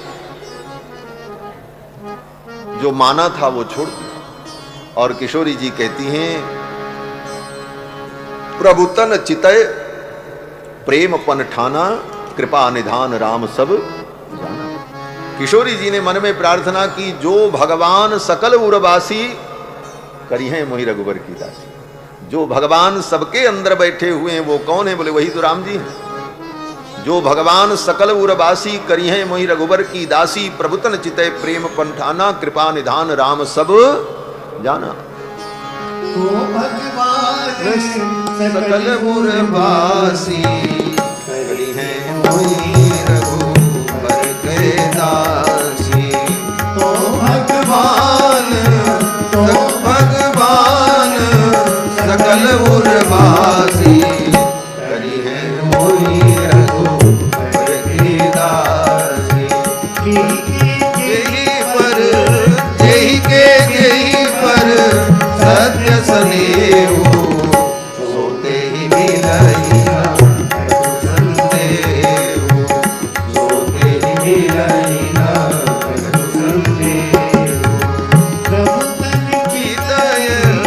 प्रभु तन चितय प्रेम पन ठाना, कृपा निधान राम सब जाना, कृपा निधान राम सब जाना, कृपा निधान राम सब जाना। किशोरी जी ने भगवान से जब प्रार्थना की तो भगवान जान गए। अब इन्होंने सारे उपाय छोड़ दिए, मुझी को उपाय के रूप में वर्ण कर लिया। उपाय के रूप में भगवान का वर्ण करना यही शरणागति है। और किशोरी जी ने जब केवल भगवान से प्रार्थना की तब भगवान ने विलंब नहीं किया और धनुष को भगवान ने ही तोड़ दिया। यही जीव की स्थिति है। सारे उपाय साधन से शून्य होकर एकमात्र भगवान को ही उपाय और साधन के रूप में हम वर्ण कर लें, फिर ये भवबंधन छुड़ाना, माया छुड़ाना, संसार के पाप ताप संताप से मुक्त करना, ये सब काम भगवान का है। वही ये धनुष तोड़ेंगे, हमको नहीं तोड़ना। और फिर राम जी ने विलंब नहीं किया, इसीलिए। और यहां पर किशोरी जी ने कहा, तो भगवान सकल उर्वासी, भगवान तो भगवान ही है, भगवान सब नहीं हो सकता। इस पर भी आचार्यों ने बड़ी चर्चा की है। भगवान कहते किसको? बोले ये भगवान शब्द तत्र पूज्य पदार्थोक्ति ही परिभाषा समन्विता। भगवान शब्द अपनी पूरी परिभाषा के साथ भगवान में ही घटित होता है, बाकी अन्यत्र नहीं। व्यवहार में आप भगवान कह दो, ब्रह्मा भगवान, कुबेर भगवान, इंद्र भगवान, यहां तक कि मनुष्य को भी लोग भगवान कह देते। आइए भगवान आपका स्वागत है, तो ये केवल व्यवहारिक बात है, वस्तुतः वो भगवान नहीं है। भगवान कहते किसको? विष्णु पुराण में पराशर महर्षि और मैत्रेय जी का जहां संवाद हुआ, वहां पर भगवान शब्द की बड़ी गंभीर व्याख्या पराशर महर्षि ने की। पराशर महर्षि कहते हैं, ज्ञान शक्ति बलैश्वर्य वीर्य तेजाम सशेषतः भगवत शब्द वाच्यानि विना हे गुणादि भी। ज्ञान, शक्ति, बल, ऐश्वर्य, वीर्य और तेज, ये 6 गुण संपूर्ण रूप से, अशेष रूप से जिसके अंदर विद्यमान हो उसको भगवान कहते हैं। संपूर्ण ज्ञान, संपूर्ण शक्ति, संपूर्ण बल, संपूर्ण ऐश्वर्य, संपूर्ण वीर्य और संपूर्ण तेज, ये 6 गुण पूर्ण रूप से जिसके अंदर विद्यमान हो उसको भगवान कहते हैं। बाकी में ये पूर्ण रूप से विद्यमान नहीं, बाकी में अंश रूप में। हमारे आपके अंदर भी ज्ञान है, लेकिन उतना ही है बस, काम भर का। शक्ति भी है, ज्यादा नहीं तो किसी को 2-4 थप्पड़ तो मारने की शक्ति सबके अंदर होती है, लेकिन उसके बाद जब वो वाला अपना शक्ति बढ़ाएगा तब साहब तुम्हारी शक्ति बेकार हो जाएगी। ऐसी शक्ति हो कि उस शक्ति के सामने फिर कोई शक्ति ब्रह्मांड की न टिके। बल भी वैसा हो, ज्ञान भी वैसा हो, ज्ञान शक्ति बल ऐश्वर्य, ऐश्वर्य भी हो। कितना ऐश्वर्य होगा ज्यादा से ज्यादा तुम्हारे पास? बोले इतना ऐश्वर्य हो सकता है सारी दुनिया को तुम अपनी मुट्ठी में कर लो, सारी दुनिया के चक्रवर्ती सम्राट बन जाओ, इससे ज्यादा तो कोई ऐश्वर्य तुमको मिल नहीं सकता। लेकिन जो सारे ब्रह्मांड को अपने नियंत्रण में रखता हो, ये सारा ब्रह्मांड जिसका ऐश्वर्य है, वो अनंत ऐश्वर्य तो भगवान में ही। तो ज्ञान शक्ति बल ऐश्वर्य वीर्य तेज, तेज माने अग्नि तत्व, तेज तो हमारे अंदर भी है। 96 डिग्री टेम्परेचर सबके शरीर में रहता है, 98 उतनी गर्मी तो रहती है तेज। लेकिन ज्यादा हो जाए, 2 ही डिग्री ज्यादा हो जाए, 100 से ऊपर हो जाए तो फिर हॉस्पिटल में भर्ती होना पड़ता है। टेम्परेचर 100 से ज्यादा हुआ तो हॉस्पिटल जाना पड़ेगा। तेज तो हमारे अंदर भी है, लेकिन उस तेज को धारण करने का सामर्थ्य नहीं है। थोड़ा सा बढ़ा कि हम परेशान हुए।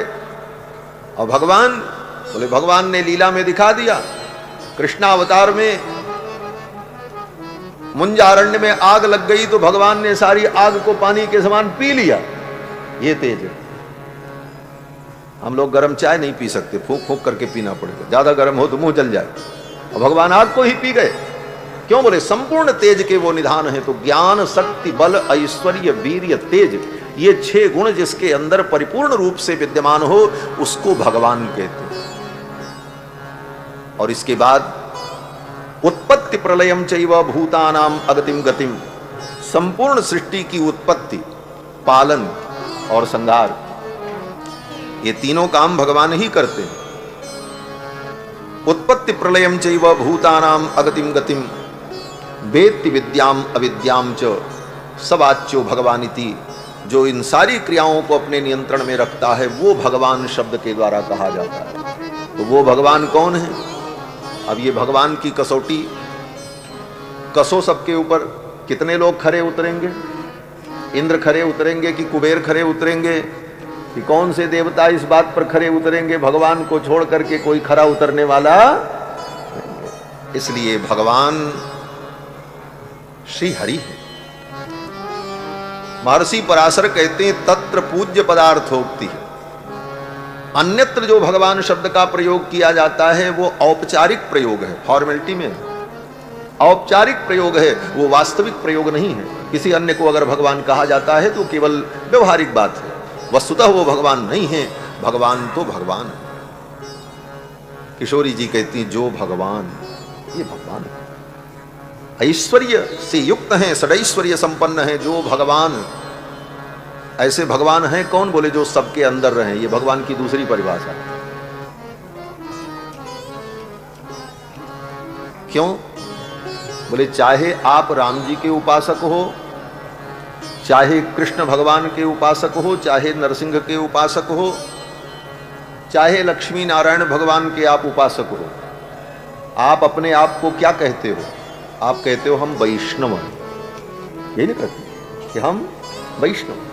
वैष्णव का मतलब विष्णु जिसके उपास्य हैं, क्योंकि राम जी भी विष्णु ही है, कृष्ण भी विष्णु ही है, नारायण भी विष्णु ही और नरसिंह भी विष्णु ही है।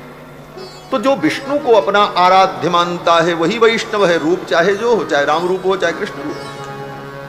और विष्णु को हम प्रधान क्यों मान करके चलते हैं? क्योंकि विष्णु शब्द का अर्थ होता है जो सब में बैठा हो। व्याप्नोति विष्णु हो, जो सर्वत्र व्याप्त है, जो व्यापक तत्व होता है वही परमात्मा होता है। जो व्यापक हो, जो सब जगह हो, सब में हो, वही ना भगवान होगा। जो देश काल सीमा में बंधा हो भगवान नहीं हो सकता। तो विष्णु कौन है? बोले वो व्यापक है। व्याप्नोति विष्णु, जो सर्वत्र व्याप्त हैं, कण कण में व्याप्त हैं। इसीलिए किशोरी जी ने कहा जो भगवान सकल उर्वासी, सबके हृदय में जो बैठे हैं, जो भगवान सकल उर्वासी करी हैं मोहि रघुवर की दासी, वो मुझे इनके चरणों की दासी बना देंगे। वही भगवान रघुनंदन हैं। तो इस प्रकार से यह धनुर्भंग भी शरणागति का ही प्रसाद हो।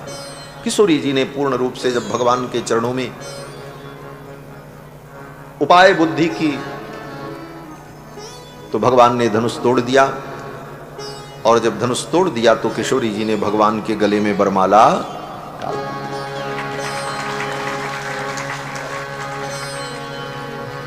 राम बरी सिय भंजेऊ चापा। हमारे मिथिला के भक्त यहां बैठे, मिथिला वालों ने कहा धनुष राम जी ने नहीं तोड़ा। बोले तब? बोले हमारी किशोरी जी ने तोड़ा। बोले कहां लिखा है? बोले राम बरी सिय भंजेऊ, किशोरी जी ने धनुष तोड़ा। राम बरी सिय भंजेऊ चापा, सिय भंजेऊ चापा, किशोरी जी ने धनुष तोड़ा। तो ये भी मान लेने में कोई आपत्ति नहीं है भाव की दृष्टि से, क्योंकि किशोरी जी कौन है? बोले शक्ति। शक्तिमान बिना शक्ति के कोई काम कैसे कर सकता है? तो प्रभु की शक्ति तो किशोरी जी हैं। और जब धनुष टूटा तो तीनों लोक में भगवान की जय जयकार हुई। वही पाताल नाग जस व्यापा, वही पाताल नाग जस व्यापा, राम बरी सिय भंजेऊ चापा, राम बरी सिय भंजेऊ चापा, राम बरी सिय भंजेऊ चापा। किशोरी जी ने भगवान का वर्ण किया, वरमाला पहनाई। जब वरमाला हो गई तो जनक जी महाराज ने कहा, राम तुमने ये प्रतिज्ञा पूर्ण की है, अब मैं कन्यादान करना चाहता हूं,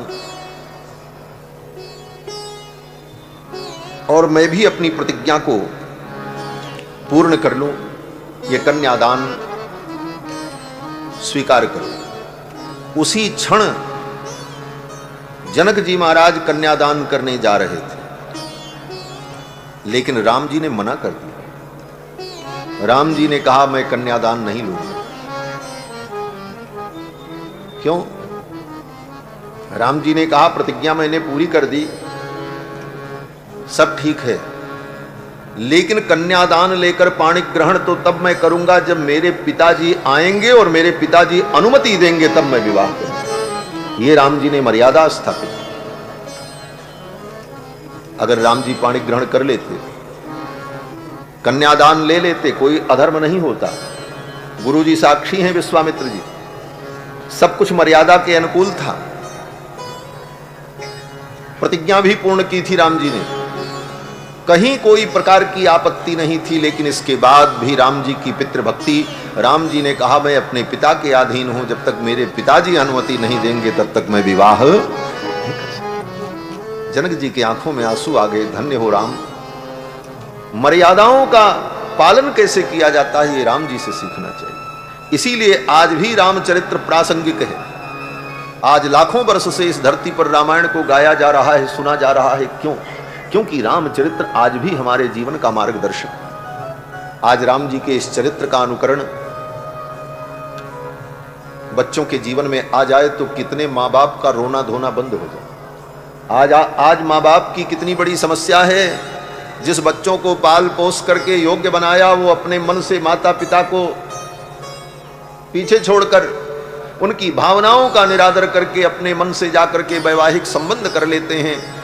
माता पिता को कितना दुख होता है, पीड़ा होती है, क्लेश होता है, घर टूट जाते हैं, समाज में अपमान होता है। यह सब क्यों हो रहा है? क्योंकि हम रामायण को पढ़ना भूल गए और रामायण को अपने जीवन में उतारना भूल गए।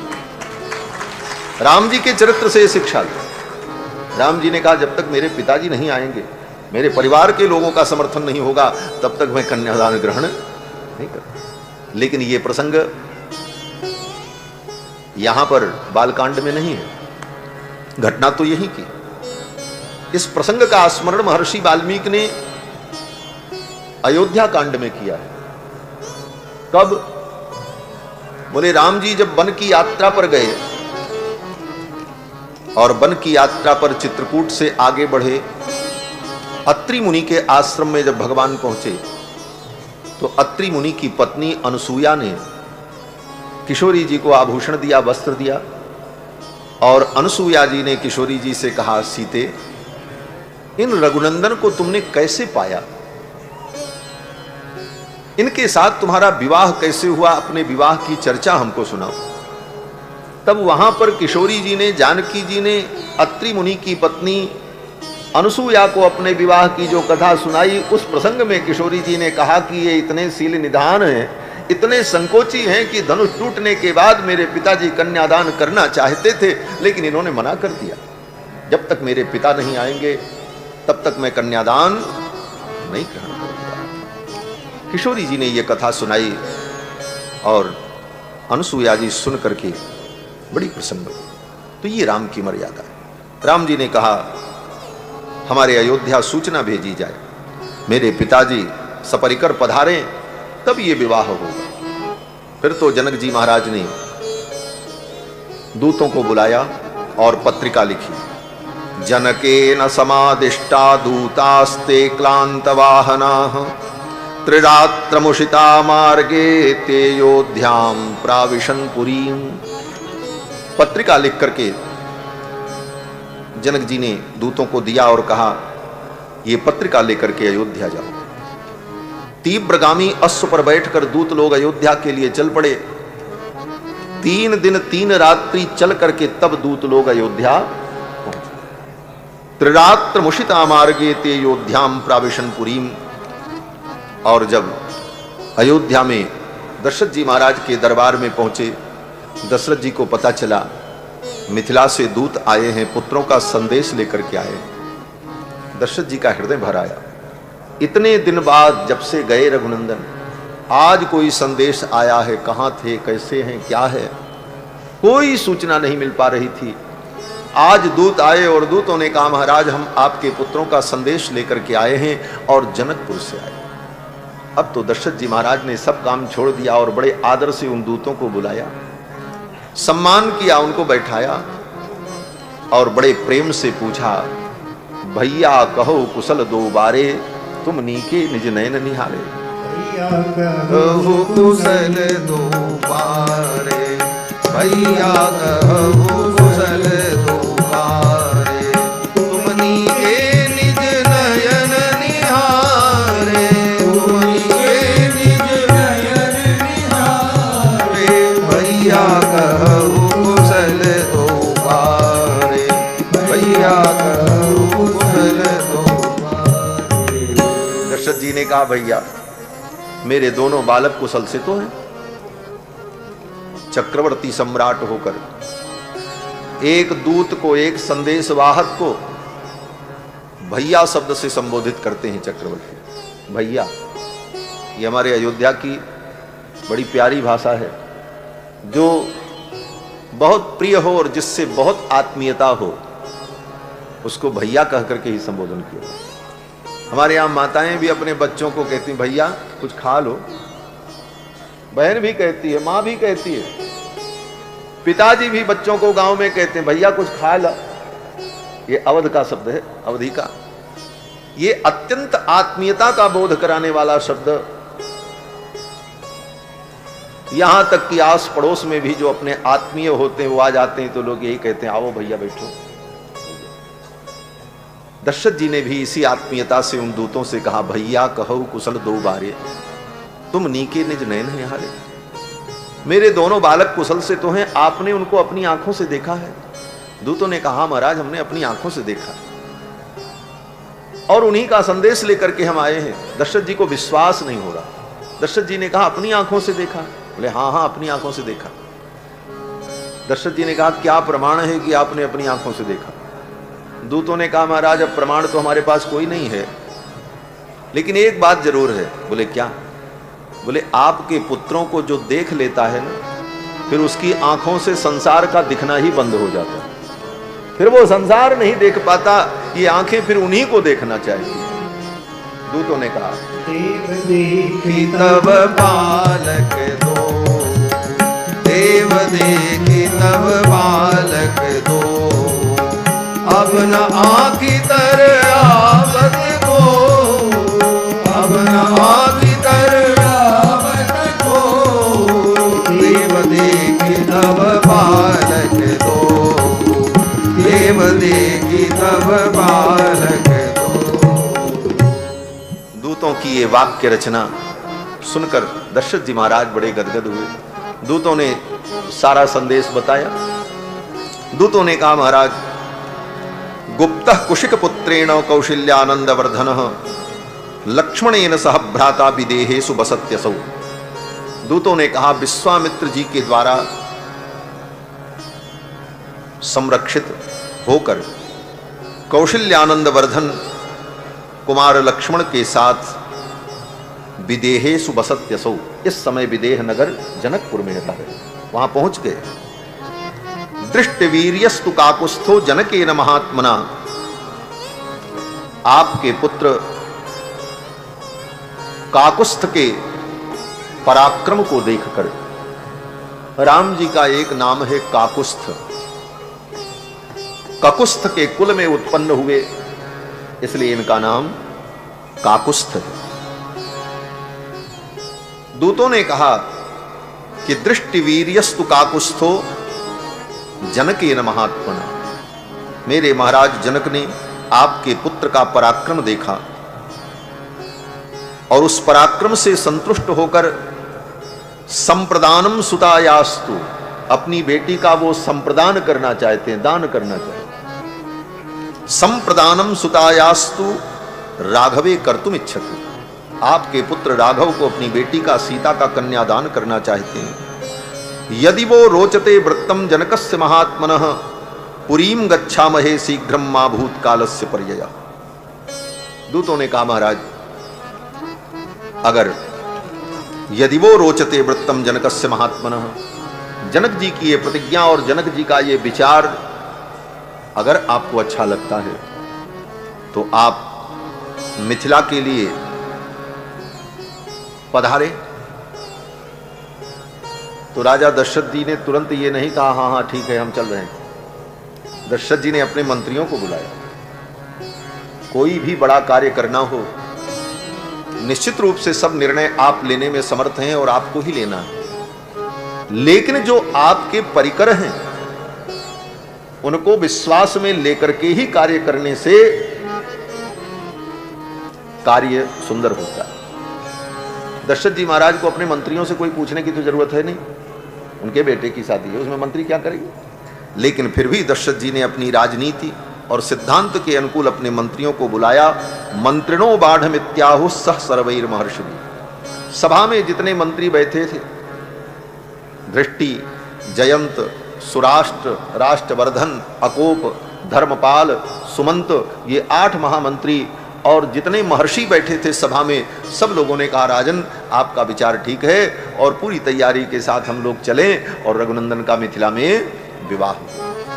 दूतों के संदेश को सुनकर अयोध्या के दरबार में जितने लोग थे सब प्रसन्न हो गए। महाराज दूतों ने बड़े भाव से कहा, हमारे पूज्य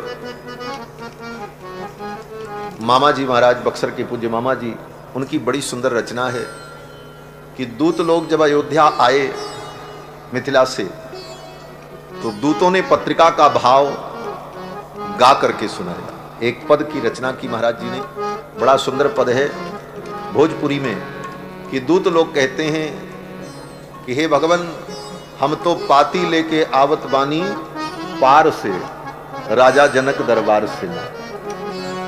तो पाती लेके आवत बानी पार से, राजा जनक दरबार से ना।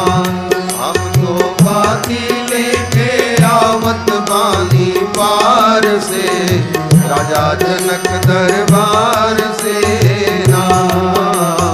राजा जनक दरबार से ना। हमरा घरवा जनक नगरिया, राजा अइली भूप दुवरिया। हमरा घरवा जनक नगरिया, राजा अइली भूप दुवरिया। हमारी जगैले महिमा अपरंपार से, राजा जनक दरबार से ना। हमारी जगैले महिमा अपरंपार से, राजा जनक दरबार से ना। हम तो पाती लेके आवत बानी पार से, राजा जनक दरबार से ना। राजा जनक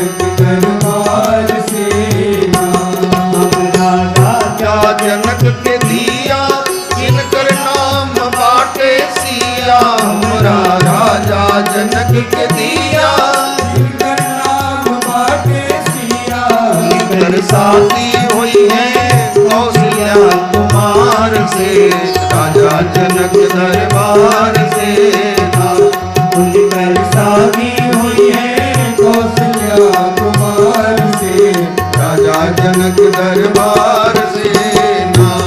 हम तो बाती लेके आवत बानी पार से, राजा जनक दरबार से ना, राजा जनक दरबार से ना।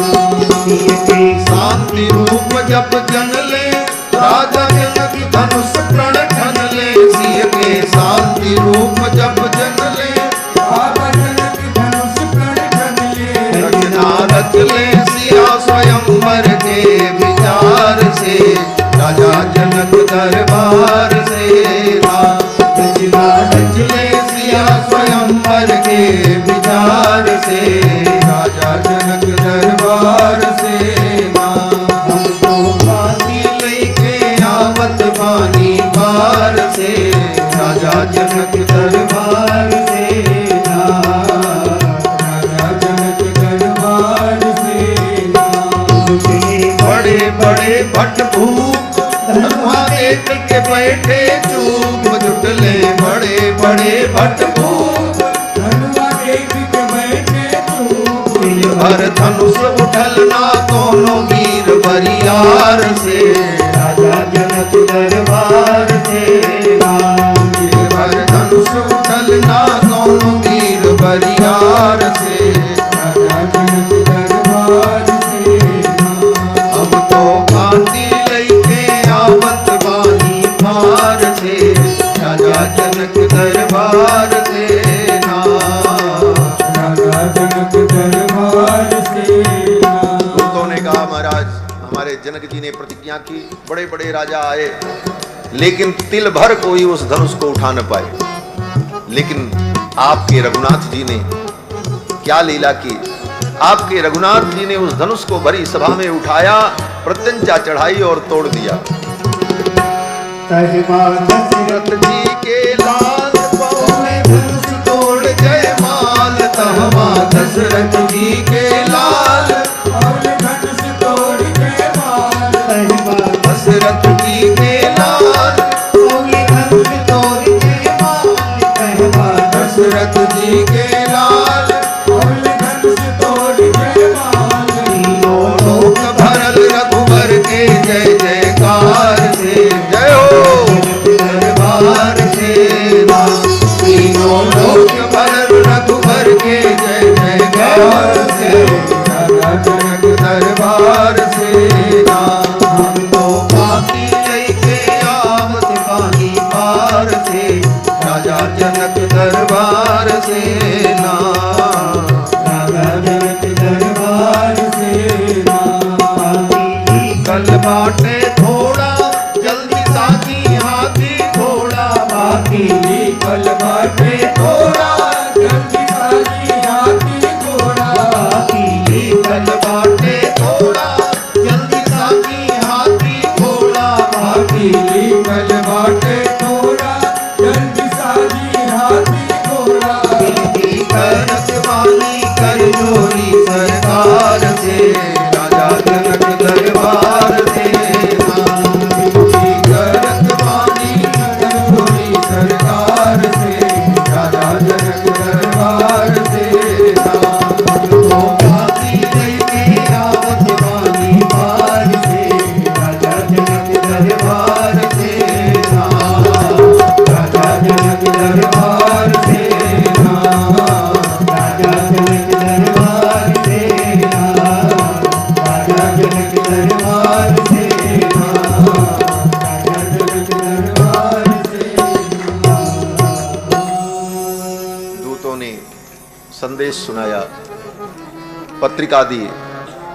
अब तो दशरथ जी महाराज बड़े प्रसन्न हुए और दशरथ जी ने सोचा अब इतने शीघ्र बारात लेके चलना है, छोटा मोटा काम नहीं था महाराज। दशरथ जी ने सोचा इस विवाह में अगर कोई हमारे प्रियजन परिजन छूट गए तो शिकायत हो जाएगी। लोग यही कहेंगे महाराज ने अपने ज्येष्ठ पुत्र का विवाह किया और मुझे स्मरण नहीं किया।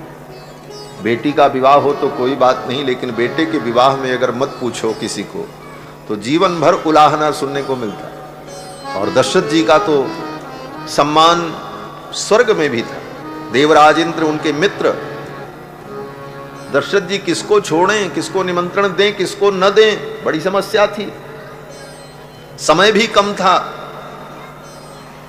और बारात लेकर के जाना भी। इतने जल्दी सबको निमंत्रण कैसे पहुंचे? निमंत्रण पत्रिका लिखी भी जाए तो लिखने में कितने महीने लग जाएंगे महाराज, कितने लोग लिखने बैठे तब इतनी पत्रिका लिखी जाए, क्योंकि आज के जैसे प्रेस तो थे नहीं महाराज कि एक रात्रि में हजारों प्रति निकल जाए फटाफट। अब ये हुआ कि निमंत्रण कैसे दिया जाए सबको। दशरथ जी को बड़ी चिंता हुई। उसी समय देवर्षि नारद आ गए। देवर्षि नारद ने कहा, राजन आप चिंता मत करो, निमंत्रण तो मैं बांट दूंगा, निमंत्रण तो मैं बांट दूंगा। दशरथ जी ने कहा, महाराज निमंत्रण पत्रिका भी तो नहीं है, मैं क्या दूं आपको निमंत्रण देने के लिए। नारद जी ने कहा, पत्रिका की जरूरत नहीं है, आप ऐसा करो कि हल्दी में चावल को रंग करके और उसमें दूर्वा डाल करके वो रंगे हुए चावल हल्दी में अंकित चावल हमें दे दो, वही अक्षत दे करके मैं सबको निमंत्रण कह दूंगा, जबानी निमंत्रण, पत्रिका की जरूरत नहीं पड़ेगी। दशरथ जी महाराज ने कहा ठीक है। 5 किलो चावल, 5.25 किलो चावल हल्दी में रंग करके आया। नारद जी को झोली दी गई। देवर्षि नारद ने कहा, इतने में हम कहां कहां निमंत्रण बांट पाएंगे, इतने में तो पूरा ही नहीं लगेगा। दशरथ जी ने कहा, महाराज देने को तो हम 2-4 कुंटल दे दें, लेकिन आपको ढोना पड़ेगा, कहां आप लेकर के घूमेंगे इतना। नारद जी ने कहा, जुक्ति से काम करना चाहिए, जुक्ति से मुक्ति होती है। बुद्धिमान व्यक्ति जुगाड़ से कहा, जुक्ति को ही जुगाड़ कहा जाता है। आज के समय में जिसको जुगाड़ कहते हैं लोग ना, कि जुगाड़ से काम बन गया। जुगाड़ माने युक्ति, युक्त्या जीवंति पंडिताः। हमारे यहाँ सूक्ति कही जाती, जो पंडित होते हैं, बुद्धिमान होते हैं, वो जुक्ति से काम बना लेते हैं। जुक्त्या जीवंति पंडिताः। नारद जी के पास बहुत सी जुक्तियां। नारद जी ने कहा, बोझ भी न ढोना पड़े और चावल घटे भी न, सबको निमंत्रण भी पूरा हो जाए अक्षत का, तो इसका एक उपाय। नारद जी ने कहा, वो मिथिला से जो पत्रिका आई है उसे मंगाओ। मिथिला से जो पत्रिका लेकर के दूत लोग आए थे वो पत्रिका लाई गई। नारद जी ने कहा, ये पत्रिका खोलो। पत्रिका खोली गई तो पत्रिका जब जनकपुर में लिखी गई तो पति निमंत्रण बांट। स्वर्ग लोक में, अन्य लोकों में, जहां जहां दशरथ जी महाराज के परिजन प्रियजन थे, धरती पर भी जहां जहां जो जो राजवंश था, सब जगह निमंत्रण पहुंच गया। इतने कम समय में निमंत्रण बांटने का कार्य नारद जी ही कर सकते हैं, दूसरा कोई नहीं कर सकता। और जब बारात सजी, 1,64,000 रघुवंशी तो केवल रघुवंश के छत्री थे जो बारात में गए। 64 सहस्राणी लक्षोपरि रघुवंशजाः विवाहे रामभद्रस्य परिवार युतागता। अपने परिवार परिजनों के सहित 1,64,000 तो केवल रघुवंशी छत्री थे। बाकी जो थे ऋषि मुनि महात्मा सेवक नौकर चाकर और भी गायक गुणी, बड़े बड़े उद्योगपति व्यापारी, उनकी कोई संख्या ही नहीं। इतनी बड़ी बारात अयोध्या से सजकर मिथिला के लिए चलने को तैयार हो गई। दशरथ जी महाराज ने कहा कि आगे आगे ये मुनि महात्मा लोग चलेंगे। वसिष्ठो वामदेवश्च जाबालिरथ कश्यपः। भगवान वशिष्ठ, भगवान वामदेव, जाबाली और कश्यप, ये महामुनि लोग, एते द्विजाः प्रयान्त्वग्रे, ये द्विज लोग, ये ब्राह्मण लोग आगे आगे चलें और इनके पीछे मेरा रथ है। देवराज इंद्र भी आए। देवराज इंद्र अपने ऐरावत पर बैठ करके आए और अयोध्या से महाराज अद्भुत बारात राम जी की मिथिला के लिए चल पड़ी। जब बारात चली, सारे मंगल हुए। जितने शुभ शकुन थे वो सब राम जी के विवाह में प्रकट हुए। क्यों? बोले उन शुभ शकुनों ने विचार किया, अन्यत्र तो मैं निरर्थक हो जाता हूं, व्यर्थ हो जाता हूं, लेकिन राम जी के विवाह में हम सार्थक हो जाएंगे। जब कहीं यात्रा पर व्यक्ति चलता है तो सगुन करता है, दही खा लो, विप्र का दर्शन कर लो, ब्रह्मचारी का दर्शन कर लो, नेवला दिख जाए, क्षेमकरी का दर्शन हो जाए, तो ये सगुन माना जाता है। लेकिन ये सगुन व्यक्ति के प्रारब्ध के सामने कभी कभी कमजोर पड़ जाते हैं और परिणाम बोले ये सगुन व्यर्थ हो जाते हैं। व्यक्ति बहुत सगुन करके चलता है, सगुन मना करके चलता है, लेकिन जाने पर कोई बड़ी घटना घटित हो जाती है तो व्यक्ति कहता है इतना सगुन करके तो आए थे लेकिन एक भी सगुन काम नहीं किया, सब सगुन बेकार हो गए। क्यों बेकार हो गए? बोले वो सगुन बेकार नहीं हुए, तुम्हारा प्रारब्ध इतना भयानक था कि वो सगुन का जो मंगल था उस प्रारब्ध के सामने कमजोर पड़ गया। यही सैद्धांतिक उत्तर नैयायिकों ने अपने ग्रंथ में दिया है। जैसे हम कोई पूजा करें, सगुन करें, लेकिन फिर भी काम बिगड़ जाए, काम न बने, तब मन में ये बात आएगी कि भाई ये सब करना बेकार है, किए तो थे, कहां कुछ हुआ, तो एक नास्तिकता का विस्तार होगा। बुद्धि विपरीत दिशा में चिंतन करने लग जाएगी। फिर इसको कैसे संभालें? तो नैयायिकों ने कहा देखो, मंगल करने पर, सगुन करने पर अमंगल का विनाश हो जाता है, लेकिन अमंगल कितनी मात्रा में है, उतनी मात्रा में जब मंगल हो तब वो मंगल अमंगल को नष्ट कर पाए। नैयायिक लोग बड़े तार्किक होते हैं भाई, तर्क से सब सिद्ध होता है। उन्होंने कहा गंदगी अगर बहुत ज्यादा है तो सफाई करने का मटेरियल भी उतनी ही मात्रा में हो। पूरे गांव का कपड़ा धोना है तो एक मुट्ठी सर्फ में थोड़ी धुला जाएगा, उसके लिए तो फिर कितना सर्फ चाहिए, उसी अनुपात। तो हमारे जीवन में जो सामने अमंगल खड़ा है, उस अमंगल की मात्रा कितनी है, उससे ज्यादा मात्रा में जब मंगल होगा तो वो मंगल अमंगल को नष्ट करेगा, नहीं तो वो मंगल उस अमंगल को नष्ट नहीं कर पाएगा। विघ्न विघाताय कृतम मंगलम शिष्य शिक्षायै निबध्नाति। विघ्न के विनाश के लिए मंगल किया जाता है और आगे ये परंपरा चलती रहे, इसलिए ग्रंथों में, शास्त्रों में इसका वर्णन किया जाता है कि आने वाली पीढ़ियां भी इन संस्कारों को स्वीकार करें। तो ये मंगल जो होते हैं हमारे प्रारब्ध के अनुसार फलदायी होते हैं। अगर हमारा प्रारब्ध प्रबल है तो मंगल हमने बहुत किया, लेकिन वो प्रारब्ध इतना मजबूत था कि वो मंगल उस प्रारब्ध को रोक नहीं पाया और जो घटना होनी थी हो गई। तो कभी कभी इन कारणों से हमारी बुद्धि में ये भाव आता है कि ये सब करना बेकार है, इतना तो किए थे, कुछ हुआ नहीं। तो ऐसी नास्तिकता उत्पन्न न हो, इसलिए मन को इस प्रकार समझाना चाहिए। लेकिन कितनों को समझाएंगे? सामान्य व्यक्ति कहां तक समझेगा?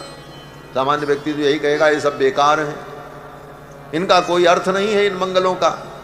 और ये आज की बात नहीं है, लाखों वर्ष पहले उन मंगलों ने विचार किया कि समाज में हम असत्य सिद्ध हो जाते हैं, हमारी सत्यता सिद्ध नहीं हो पाती। लेकिन आज तो राम जी का ब्याह होने जा रहा है, राम जी के ब्याह में हम चलें तो हम सत्य सिद्ध हो जाएंगे। क्यों? बोले राम जी के विवाह में कोई अमंगल है ही नहीं है, राम जी के विवाह में कोई विघ्न है ही नहीं है, तो हम चलेंगे तो हमारी सार्थकता सिद्ध हो जाएगी। जन सब सांचे होन हित भये सगुन एक बार। सारे सगुन एक बार में ही प्रकट हो गए। राम जी की बारात अयोध्या से चली, बनी बराता, बनई न मरनत बनी बराता, सुंदर शुभ जाता, होई सगुन सुंदर शुभ जाता। सुहावा नकुल तरस सब का हुई